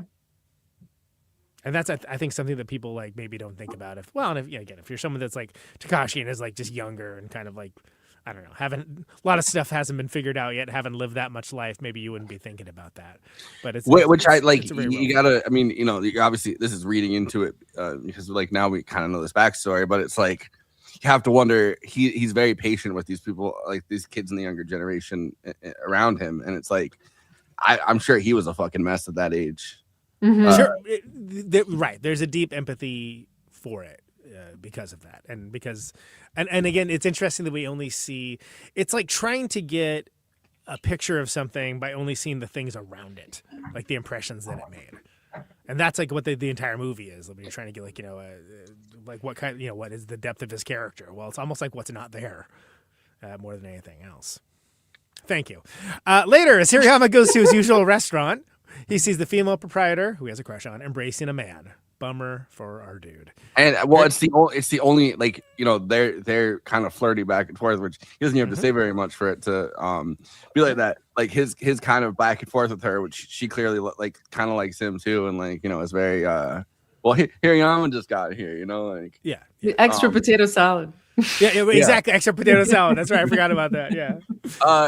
But it's clear it's the only time he shows any interest in like a woman that's in any capacity. Really, it's like he hurries off, buying cigarettes and 3 bottled highballs to consume at a nearby riverbank. I mean, that's how you get over something. Yeah, exactly. And he hasn't smoked in a while. It's implied. Yeah, By the way, he, like, that's true. Coughs up a lung. Yeah. It's clearly not coming off like an expert smoker in any way, shape, or form. The man Hirayama saw the restaurant approaches and asks him for a cigarette, telling him that the restaurant proprietor is his ex-wife, whom he had not seen in 7 years, and that she opened the restaurant the year after divorcing him. Hey, you gotta do what you gotta do. Boss. Hashtag girl boss, though. Yes. Girl boss. He says he visited her to make peace before he dies of cancer, telling Hirayama to look after her. Oh. Hirayama lightens the mood, thank you, by offering him a drink and inviting him to play shadow tag, which rules. And it has that great line about the shadows. Do you think they're darker? Like, Yeah. they have 2 shadows. They first Yes. test it out. Well, and he's like, well, let's find out. And Yeah. then the guy's looking at him like, what the fuck do you mean? Let's find out. He walks Yeah. over, right, you stand here in Where front the of fun me. begins. Yeah, and but it's like there's this because the position that they're in, he's leaning over and the guy's in front of him. And he's like, what the fuck? He's very are we doing confused in that moment. My favorite thing is he tells him when he's like trying to figure out if the shadow's darker, the guy, the ex-husband or whatever, he's like, you seem really into this. Yeah. Kiriyama's like focused. But he's like he builds it up to this point and then he's like I guess it doesn't matter when the 2 shadows are around. Like he builds up to this point of wisdom, but the guy the whole time was like, huh? Like, Well, when they said like at the end of it, always, I get nothing's changing after all. That's just nonsense. And the businessman's like, yeah, I agree with that. It's like, well, you probably didn't need to tag that, dude, but okay. Yeah.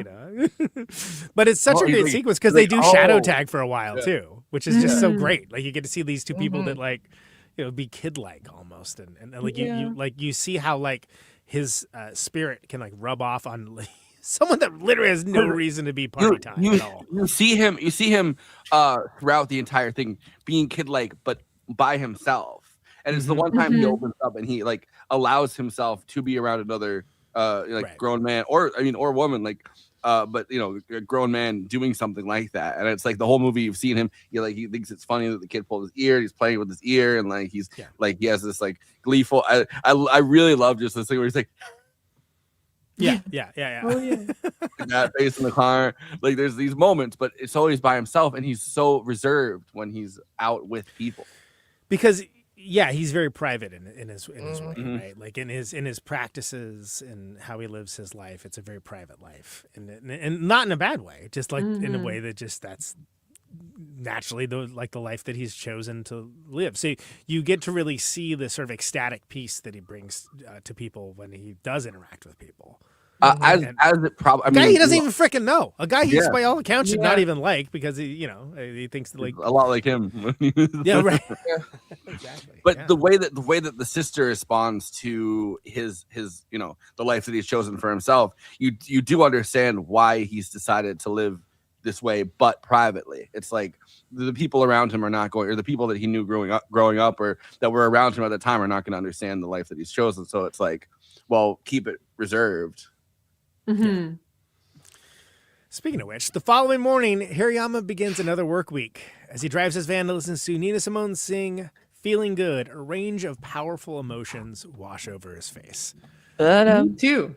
I'm feeling So, rightly, and I mentioned this in the chat, right? Mia Goth gets a lot of praise for the incredible work she does in the end of Pearl, where the credits roll over and you get just to see like just nothing but like her facial expressions, like again micro expressions change, and it's like very powerful and good. But for my money, what he does and the range of emotion you see him go through in this.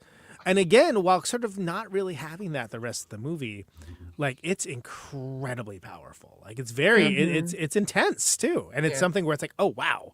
And that's how it ends. Because you've had this very, quiet and serene for the most part movie.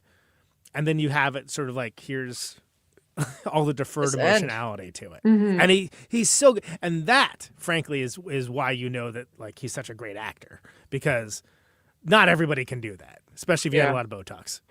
You also have. Can't you tell I'm upset, Conan? Yeah, exactly. This is my upset voice. You have an entire range of like life from beginning to end, because at the beginning he's watching these seedlings and he takes the seedlings out of the ground and it's like birth. It's like renewal kind of. And at the end he faces death, in the form of this guy that's telling him about how he's going to die of cancer really soon. And then it kind of reverts back to the beginning of life again. And it's like you've seen the entire cycle kind of go by on this guy's work week. Mm-hmm. Yeah. Yeah. It just feels like catharsis for him.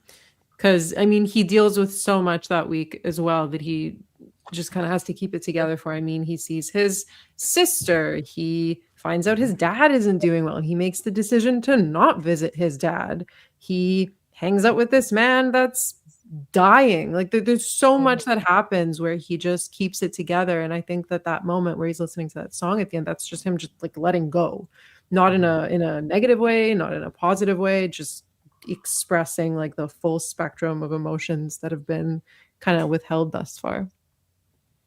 Yeah, kind of all at once, right? And you see it flow over him in a way that, again, it's props to Kōji Yakusho, because like it's incredible. Like it's such incredible work. And I say that as like I think people like overdo it all the time. Like I can't wait to see this remake of Possession and like the redo of Isabella Gianni's momentous scene. By the way, that's sarcasm. I don't want to see that. They shouldn't make it. I don't care who's doing it. But what? Yeah, exactly. Yeah. Remake Possession. What? They would never do such a thing. Yeah, I wonder who's responsible for it becoming so popular again in recent years. Couldn't be this podcast, right? The timing. Well, we contributed, but it's not our fault. Yeah, exactly. We didn't specifically say not to, I guess. By the way, what a friend of the show, Aaron from Hit Factory, made a joke about somebody remaking On the Silver Globe. That was like, I was like, that's joke's like made for me, basically, and Marta. But I predicted it last year on my podcast. I said in 5 years' episode. time. 5 years Yeah. time. 4 more to go. Right now, it's still a joke, but hey, so was fuck It everything we're won't doing be. 5 blades, and they do have a 5-bladed razor now, and that was an Onion article in 2003. Fuck everything we're doing 5 blades. What a world. Anyway, last scene of this incredible, and again, such great usage of music with the visuals. Yeah, I mean, it's a powerful indie, and in a way that's like when you think of like quote unquote quiet cinema, right? This hits the marks a lot, but it does different things, and I think it's something that doesn't have to be as uniform a genre as it is made out to be sometimes, and I think that's interesting to me, because this is like a whatever. I don't know if I did 4.5 or 5. I'd have to look to see, but like I love this movie. It's great, and again, partially because I had zero expectations of any kind. Again, remember how it was sold to me? Oh yeah, Wim Wenders made a movie about some toilets in Japan. Okay. Did I say that to you? Was that us? No, this is somebody far less eloquent. But and you know what?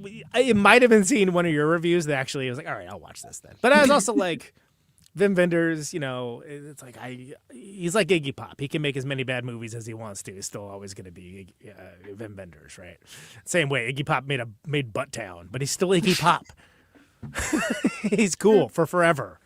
You have a lifetime pass. He made Paris, Texas. He made Until the End of the World. He made Wings of Desire. Whatever. Doesn't matter. Like, well, we'll look the other way. It's fine. The thing that I really liked with listening to those extras, so with Wenders and with Kōji Yakusho, Yakusho, he was saying how he was describing Ozu's cinema, and he's like, when I was younger, I didn't really like it. I can't remember what he says exactly, but he like brushed it off, and he's like, as I got older, I understood the power of Ozu's filmography, and he says how he's always wanted to be in an Ozu-esque movie. Like that's the sort of cinema that he wants to do. So although he doesn't say it outright, it really feels like this role as Hirayama meant a lot to him. Well, and again, yeah, like let's look at the other things that he's done, right? Like he's been kind of Very almost different. like, like to a certain degree of like the Japanese equivalent, like the leading man kind of thing, right? Because think of the samurai movie and like how how it sits in Japanese culture versus, how it sits for like the rest of the world. And he's like, even in Cure, right? Like he's like the detective. Procedurals, He's like, the dark and gritty. I mean, basically, Seven owes a lot to Cure, and that's a whole separate conversation in and of itself. But it's, again, it seems like a role of a lifetime for him. And I will say, as someone that, frankly speaking, older than the rest of the panel, does hit a little different. Older you get. It really does. Yep. This time, so this was, what did I say, 5th time watching it. I cried more than ever. Like sobbing. Like I was right there with Hirayama, also crying, also smiling, also not really knowing what was going on with was me. happening. But I felt Right, great yeah. after. Like I felt Yeah. awesome. So this is going to be now in my rotation for when I'm feeling not great. So, Marta, I think you're onto something. There's a very deep catharsis to it that I think a lot of slow cinema lacks any kind of catharsis, frankly. John Dielman, hey, she made the roast. Great, It took 3 hours to get there, but she made it. Which I think that I like, as I said with the earlier. Don't at me about John Dielman, by the way. Thank you. It's a joke. With the like an American version of this, or even like a European version of this, would have to resolve it, and it would have to push to resolve it in a way that's not this amount of catharsis, where it's just the face that you see at the end. It would have to be like, like there would be some kind of, I quit the job, or not something ambiguous of an ending. We need something like settled. Or even his niece shows up and like, I want to be like you. Let's hang out or something. Or you see him passing the torch or whatever, to see him Daniel-san. his dad one last time. He or something, like he sees his dad one more time. Oh, before yeah. Well, and that's go ahead. No, please. No, I was just going to say that's what I love about this film, is that just so much is implied. There's just so many things that are just like, pay attention to it. It doesn't have to be said, right? It just feels like that's the entire film. Well, that's the Wim Wenders of it all, right? Where it's like, you wouldn't. Everything popular gets an American version. Boy, ain't that the truth. remember we did another round and we heard that they were going to make an American version, which luckily they still haven't. Where it's like, you can't make an American version of another. Yeah, wasn't that looking out like 3 years ago too? Yeah, what happened? Did they finally realize it was a bad idea? Hopefully, but I hope they never. Our relationship in America to alcohol is far too, just kind of wouldn't work. Like binging and purging.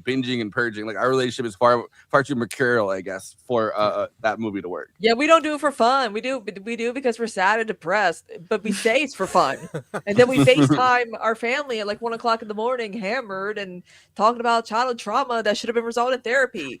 I get it, sis. Leave me alone. Sounds very specific, but okay, I'm with you. It is very specific. It happens a lot. Okay, but in that people, same way, to people, unnamed people that are not on the screen right now. The version of this that the American wouldn't work because again, this is Japan's a culture of respect, right? And like it's frankly kind of amazing that it works as well as it does for the movie that it is. And we have people like spitting at the guy as he cleans the toilet and stuff. Like, right, it would be too overblown. We're too disgusting as a culture to actually take cleanliness like seriously. It's like when people were surprised that people over in Asia do wear masks, like not just during COVID. I'm like, yeah. That's or take off your shoes. I'm like, there's nothing wrong with those things. You know why? Because look how clean it looks over there compared to here. Okay.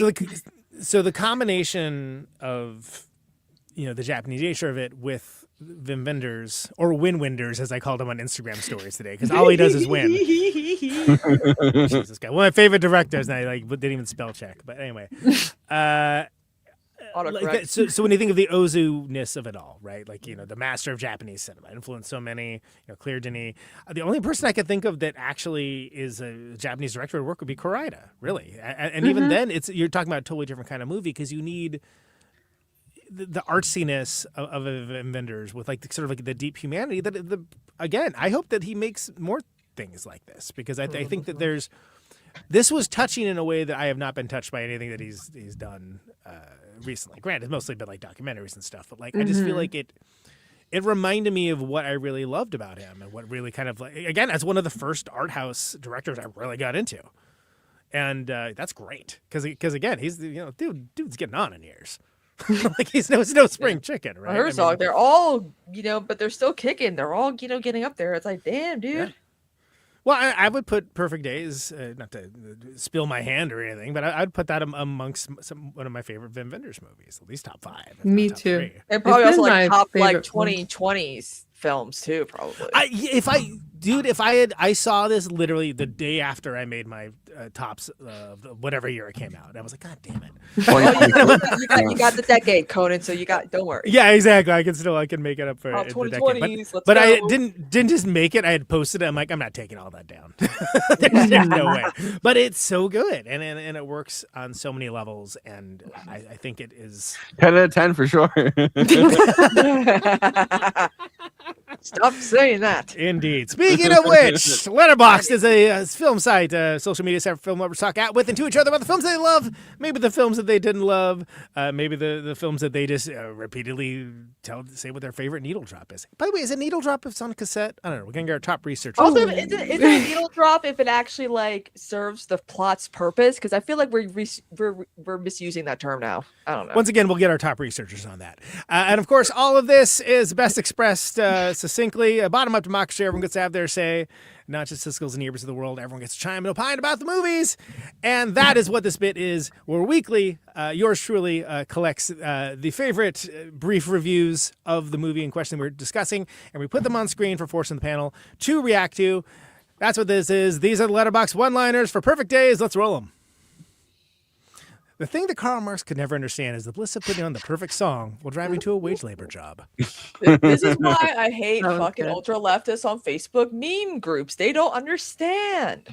You gotta get Hirayama on it. By the way, needle drop, exact definition: pre-existing popular song in a film or television show rather than original score to create a specific emotional or atmospheric effect. So it is exactly a needle drop. Okay. Yeah. Even though there's again, it's a vinyl term. But how many movies? In how many movies that overuse like song for like every freaking little moment? Yeah. It's like that is not a needle drop. That goes that's just annoying. This does it perfectly because it's only when he's in the car and he's not needle dropping, he's cassette drop. Yes. I'm so glad you said that because you reminded me that everything in this movie is diegetic. Yeah, every piece of music that's in here is completely diegetic, meaning that it happens only within the mechanisms of the things that you see on screen or that are on screen at the time. Surprised we didn't mention that. None of us. I know, guys. Especially me of all people. What are we doing? This is movie night diegetic, the top diegetic movie. Forrest's intro is just too good. We all decided to tell you. That podcast would kill. Yeah, that would that because that's so niche. Because that's what you have to do now. It has to be like the nichest niche that ever niche. Yeah, is this film diegetic or non-diegetic? Ooh, I mean, we should have a month about that. I've said this before. I probably would have tried to figure out a more niche thing if I had been like at the time. I was just like, oh, this is only gonna last the summer. I'm just trying to do I'm just trying to find a way to watch. Forrest, I hate to tell you, but you were wrong. I was very wrong. Almost 5 years later, however long. Yeah, it's been. Yeah. I was just like, yo, I got fired, laid off from work, and I was just trying to start something that I could keep watching movies and have fun with it. And then it's it's literally 5 years. You got Adam McKay on, you got Jerry Casale on, Alex. And every few months Marta I'm Djordjevic. every few months I'm like fuck it, I'm done, and then I'm like, all right, I'm back. We got. You're like when I thought I was out, they pulled me back in. All right, let's do it. I would love to browse Lou Reed music at the Spotify store with Hirayama. Oh, that's such a good line. When he's like, do you think I can get that on Spotify? And he's like, oh, where is that store? Yeah, I don't know that store. Right next to Apple. Exactly. That's good, man. There are two wolves inside of you. One wants to binge watch all of the John Wick movies. The other wants to watch the quiet Japanese Wim Wenders movie. Mm-hmm. Yeah. They're very similar, believe it or not, very similar movies. You just got to pick which one you feel. Hirayama just one dead dog away from fuck it. I'm done with my piece. Well, John Wick at the beginning of John Wick, he's kind of done the Hirayama. He's living on his own. He's out of the game, and it's the dead dog that pulls him back in. That's true. For Hirayama, it would be his plants. Yeah. Oh my God! Yeah, he would be a plant-based John Wick. On all of his plants. They came for his plants. It was too far. It's like one guy's like there's an almond guy, a cashew guy. They're all plant based. But what if they came for his cassettes instead? Oh yeah, cassette-based revenge. Sure. it's his main enemy in the first one, because his main enemy is obviously his boss, but it's not his boss. It's Takashi. Remember, he's like he steals his tapes, and he's like, Takashi, bring me back my tapes. 10 out of 10 for sure. How many tapes did you steal? 10 out of 10. Yeah. 10 out of 10. Exactly. Only movie we're skipping therapy for. It is therapy. I mean, I'm going to therapy every week now, but still, this movie's also just as good. You could watch this movie every week and send. Yeah, that's what I'm saying. You guys need to get on this release, the Criterion release.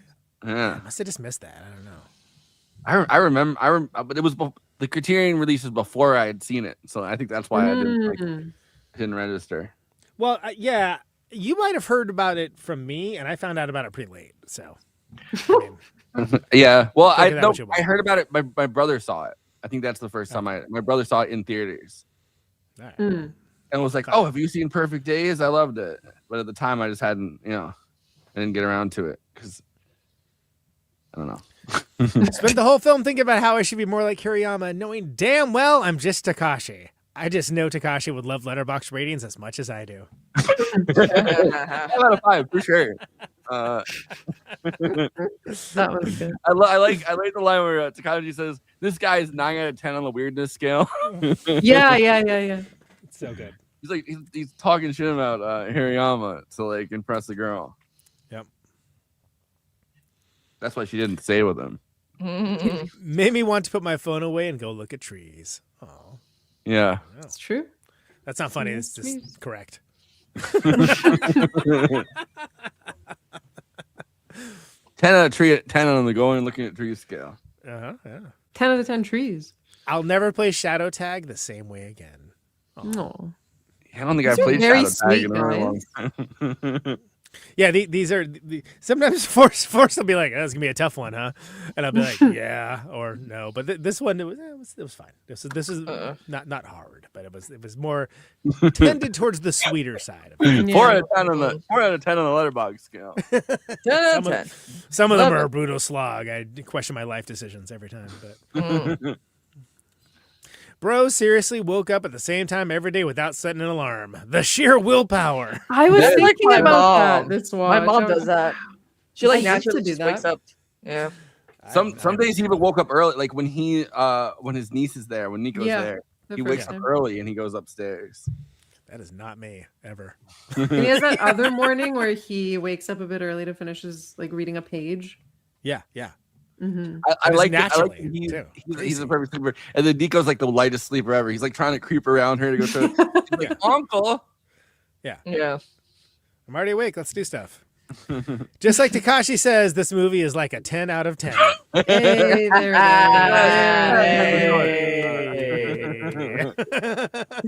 Doing this ends on a high note, right? I love the idea of Takashi as like a film critic, though. This movie's really rating. He's like this movie's weird. 9 out of 10 on the weirdness scale, right? Yeah, if you're one of those people that has their read their letterbox and they like individually rate plot, 5 out of 5. Yeah, vibes 4 out of 5. 9.785. Like his bio is like my name's Takashi and I like ratings with like a smiling face. Well, yeah, and has like my personal rating scale. 5 equals best movie ever. 4.5. Okay, yeah, we get it. We know how ratings work. Thank you. Yeah.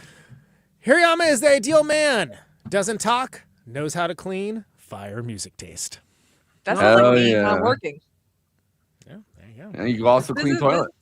Yeah, I know. I do it. Call him up. Instead of he's a fictional character. Other than that, I heard you like horses. You know what? Let's do the American version. I heard you ride horses or whatever. I heard you clean toilets. Yeah. Wow, that was a long way to go for that. Okay. Yeah. Those are the Letterboxd one-liners for Perfect Days. Please follow the show on our Letterboxd HQ account at Movie Night Extra, where we have the attendant short-form content and long-form write-ups and things of all the episodes that we cover on this very show. Follow us at Movie Night Extra. The Hirayama cassette collection, I'd always flock over there. That's your host. He's logging things from this show and so much more.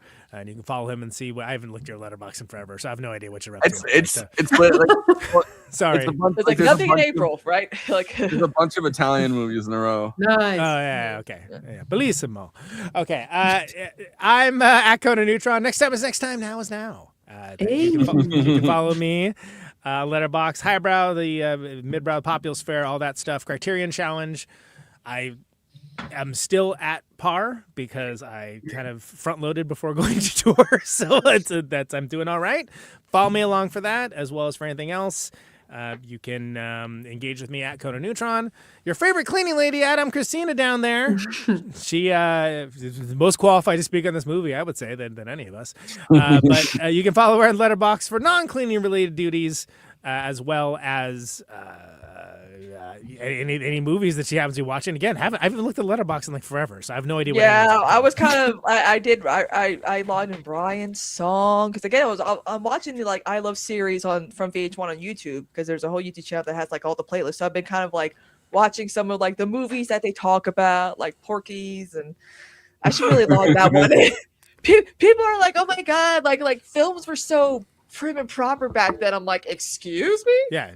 Have you seen Porky's? Porky's is like American Pie for the 80s. Are you if you did Perfect Days and then Porky's like right at one after each other, I would laugh. Well, I mean, they both have people looking at other people through in the bathroom, I guess. Yeah, that's enough. Right, at Marta McFly is now our friend Marta Djordjevic there, who is nice. She is one of my favorite Letterboxd follows. Absolutely follow Marta McFly, friend of the show. We love having her on. Please, Forrest, let's hit it with the plugs. Please. If you're watching us on YouTube, please like and subscribe, and then hit the bell to get notified whenever we're streaming. And we'd humbly request that you watch the video to the end because it helps us with the algorithm and helps more film fans to discover the show.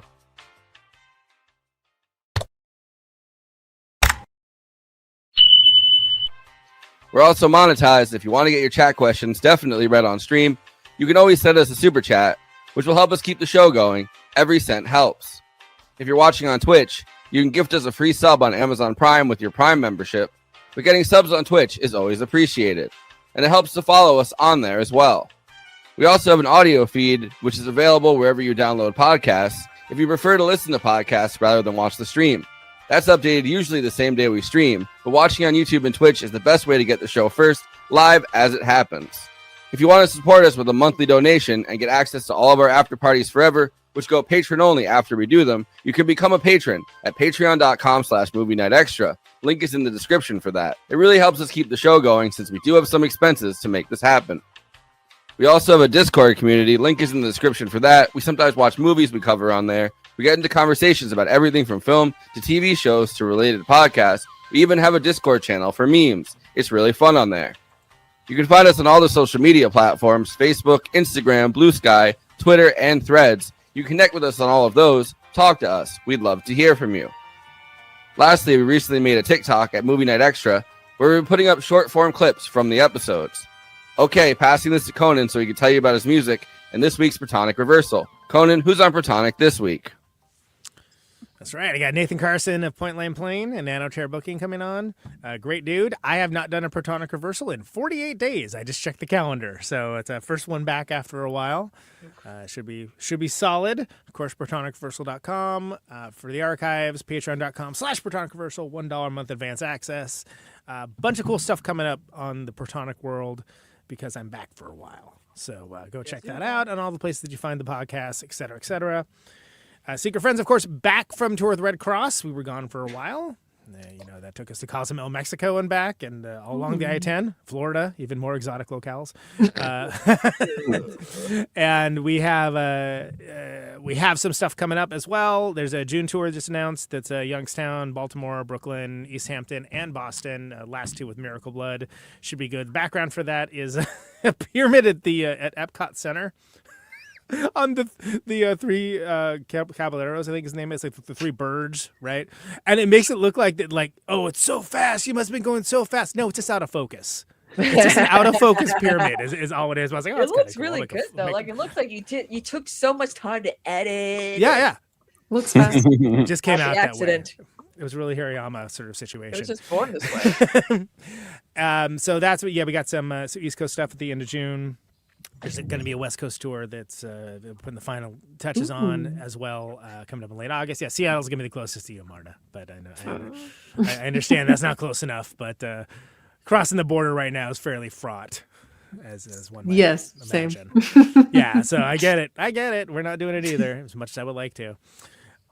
So I'll have more details about that coming up. Of course, neutronfriends.bandcamp.com. I should have brought some of the shopping bags down. Oh, did I bring them? Oh, I did. Did I do this last week? Maybe I did. I can't remember. We got shopping bags. Oh. So here's one with the angry raccoon that says, "Who dares?" Here, solo me on this, Forrest, would you? Yeah, I got you. I'm trying to move units, kid. So there we go. See, who dares, right? Who dares? Nice. Then we have another one that is the classic "Death is coming, eat trash, be free" raccoons. Ooh, also nice. If you want to be styling and profiling at your local Whole Foods or whatever the heck it is you shop at, I don't know. Please check that out. That second one reminds me of Pompoko. Oh, sure. Yeah, absolutely. Yeah, maybe I should market it too. Oh. So we got, those have been selling. I shipped out a bunch of those earlier this week. We got them promptly just in time for tour to be over. Whereas, as I mentioned last week, all anyone was asking, it was like, hey, you have any shopping bags for these when they're buying records? I'm like, no, we don't. Yeah. That's why people bring boxes. You know? Yeah, exactly. I mean, I get it. Like I've long wanted to have them as merch items. Hey, buy more merchandise to put the merchandise in so you make more money. It would make sense, wouldn't it? So there you go. Caterwall in full swing. We're something like 38 days out, something along those lines. Friday is sold out. The 3-day passes, I think, are like 10 away from being sold out, but that's Minneapolis. See, I put it on screen, but I'd be afraid we go all interstellar again. I'm scared by the technology. Maybe that's what I should do in the streaming. But whatever. There's a lot of bands playing. It's cool. Caterwall.org for all that stuff. Come out if you're interested in that stuff / in the area or willing to travel for those types of bands. I still can't believe we got Rye Coalition playing. That's a huge deal for me. I'm amazed like Pitchfork Media hasn't picked up on that, but I don't know. What do I know? Nothing, I guess. They probably laid off everyone who's just AI now. It's AI writing stuff now. You know what? That's probably closer to the truth than anyone would want to admit. Oh, depressing. Yikes. They used to be on top of it. They used to be? Yeah. I don't know, not now. So that's what's going on in the world of Neutron. A couple months where we are out and doing anything more, but there's some cool stuff coming up in the fall that I can't wait to talk about. Buy some shopping bags. I've got plenty of them.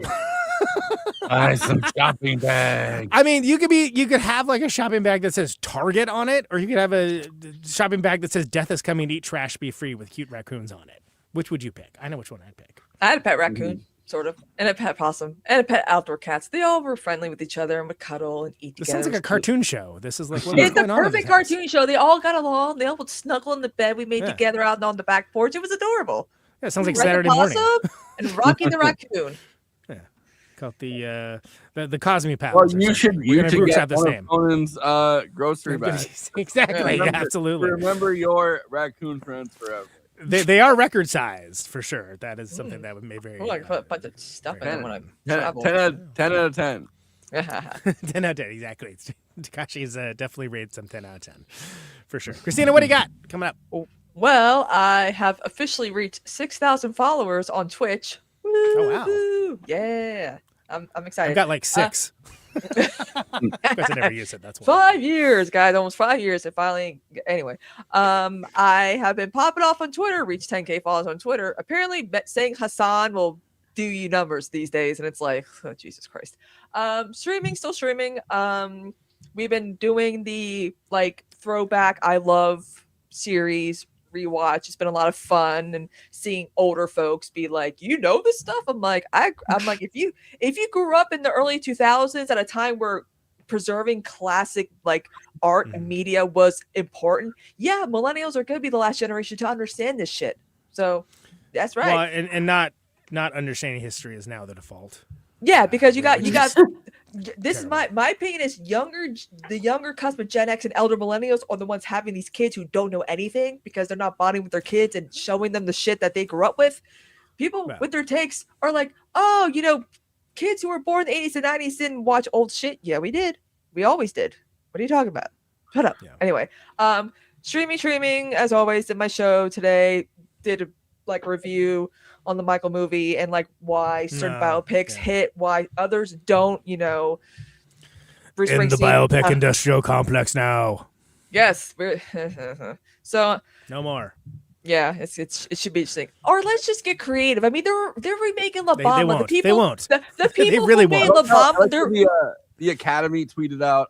yeah, like what do you want? I'm over here like Bamba's Who a would you like Bamba's. to You can get see- that done in 2 hours. Like, who would you like to see in a music biopic? And it's like, so you None. guys are so out of fucking ideas that you're asking for the first time ever. You're asking the audience what they want to see. Yeah. I mean, they're remaking La Bamba. I'm like, what's gonna be the ending? The coin toss ends on tails, and Richie doesn't get on the plane that he dies in. Like, what we're supposed to add? Yeah, It'll be a prequel in the very end, like he strums a guitar, and it's like Yeah. that's the end of the movie. We really don't need to remake any good biopics pre, Ray and Aviator. What we need to, if you're gonna make biopics, what you should make is some good biopics. Like Not- Rocket Man, the El Jungle was an actual musical where the songs of his catalog actually helped move the story. I'm like, yes, that's what I need. No recreations of. I just need no more. performances I just need and whatever the I want zero, them to end. zero more. No more. Just do music biopics. miniseries. I think people should make them under the threat of incarceration. Just do miniseries instead. Don't put this on the big screen. Yeah, if you're gonna put on like, something I don't care about and don't have to look at. Great. Exactly. So been streaming. Speaking of Paramount Plus, yeah, been talking about that as well too. Yeah, the Michael Jackson movie, like the second Michael, it's Timothy Chalamet as Michael Jackson. I mean, a lot of people are mad that Michael Jackson impersonators who Scarlett got worked Johansson actually. to look like him are not playing him. It's And an it's old like, joke. of course. Yeah, I There's Michael understood the joke. I understood the joke. But yeah, I want to talk. You don't need to when we laugh do- at it. It's okay. When we do the after party, I'm going to talk more about the Michael movie. And, Oh, are we doing and one? stuff. I didn't know if we were. If you Yeah, want, some- you want. Why not? We can. Because I have thoughts as a fan, so it's like I can tell. I have thoughts of having to go to the bathroom, so we should finish the show up. All right. Well, me Yeah. and Kristina are doing our for the first time in Absurdity Space. over a month. We're doing Absurdity Space tomorrow at yes, 6 p.m. Eastern, 5 p.m. Central, 4 p.m. 4 p.m. Mountain Time, 3 p.m. Pacific. Okay, I did it. See, We're doing it. one of those didn't end in a question, so that's good. Yeah. Yeah. Marta, what do you got for plugs? Plugs. Yeah. It's pretty easy. I mean, you plugged my letterbox earlier. That's just Marta McFly. If you want to read essays, roundups, the occasional podcast episode, you can go to rewindandrevive.com. Also, Rewind and Revive on Spotify, Apple, etc., etc., etc. Yeah, that's kind of all I have. I'm working on a Takashi Miike essay right now on agitators. So I've been watching All a right. lot of Miike films, and they are very different to this. So I that's think all that's I have. fair. Yeah. Dead or Alive, by the way. That's the one. Oh, that's the Dead! one I just watched that the other day. It ends with like the I- Dragon Ball Z almost. I remember that movie, that live action movie, Dragon Ball Z. Good movie. There was some other scenes in that too. They're pretty evocative, right? And that was Yes. we asked Ian Miller on. He's like, "I'm gonna do Dead or Alive." I'm like, "All right, fine." Oh, yeah, I yeah. hadn't seen it at the time, and I was like, "Oh my god, this is." He's done so many adaptations, though. I think next I want to watch Ace Attorney. He did the adaptation for Ace Attorney. Really? Yeah, and like Really? the hairstyles look just like out of the Wow. game, the anime. Yeah. I mean, look, I think 13 Assassins is great, and that's a remake. Like, Yeah. I think it is. I think that's like one of the better recent samurai movies, and I didn't see his. so many. I didn't see his Harakiri. I love the original so much I just haven't bothered Mm-hmm. with it. But like, I mean, he definitely has a love of genre cinema. If you can hunt down Agitator, so there's the new Radiance release, but I think you can also watch the theatrical cut on YouTube. Okay. Try and watch it. It's incredible. It's, I think, the most restrained I've seen Miike, in a way that it almost feels like a Beat Takeshi film at times. Really? Mm-hmm. Huh. At times. At times. At times. So, yeah. I guess I'll do it. You got final thoughts on Perfect Days, Marta? Me? I mean, I love it. 10 out of 10. I don't know. I think the one thing that I'll say that I really thought about during this watch is how the film, like the entirety of the film, feels like Komorebi itself. Like it's just such a perfect definition for the film. So yeah, I love it. It's beautiful. It's therapy. Praising it. Yeah. Real easy rewatch. Like not because sometimes I rewatch stuff like I don't know if I want to get into all that right now, and then it's like this one's like, oh yeah, this is gonna be easy. It's like a warm bath. Are you kidding me? Truly. That's The awesome. bathhouse. Yeah, exactly. Yeah, precisely. All right, Kristina, final thoughts on Perfect Days. Perfect, quiet little movie, which is something that we need more of. It doesn't need to be big, bombastic, loud, even. Doesn't have to have too much dialogue. It could be simple, subtle, and very, very moving. So again, and also if you love, the clean toilets of Japan, highly recommend this movie. Big fan. Clean toilets in Japan. Let's Clean go. toilets in Japan. 10 out of 10. I love them. I love them. Oh god. Sean Penify that. Yeah. You're just being weird now, Conan. Thanks. I didn't write that scene. I just made a joke about it. All right. So Perfect Days, right? Beautiful, expressive film, deeply empathetic, contemplative, ethereal, hopeful. And I think Yakusho's doing like a career best thing here. And this guy who lives simply, jams sweet tunes on tape in his weird little cleaning van, and he takes pictures of cool stuff. Sounds good to me. I think that this is the sort of resting poignancy that Wim Wenders does is very well deployed here. But everything here is also very Japanese, which is interesting. Great diegetic sound for all this stuff. I'm mad that by the time I saw it, I had already done my year-end list. Again, I guess it was 2023, right? But it's great. It's a wonderful, tranquil, thoughtful movie, and we don't see lots of that. And when we do, they're just painfully art house. And I say that as an art house fan. And I don't feel like that's what this is. I feel like this is a very easy movie to watch. I hope more people check it out because I think it's well worth the watch and well worth the time. And best use of a Lou Reed song in a malapropised environment ever. Yeah, frankly, It's true. It's a perfect day. The only song that I can really think of like constantly that's used of Lou Reed's is everyone likes "Walking the Wild Side." Yeah, which is great, but it's like he wrote other songs, right? Yeah, and this has both Velvet Underground and a Lou Reed song too. Where it's like, And my favorite Velvet Underground song is "Heroin."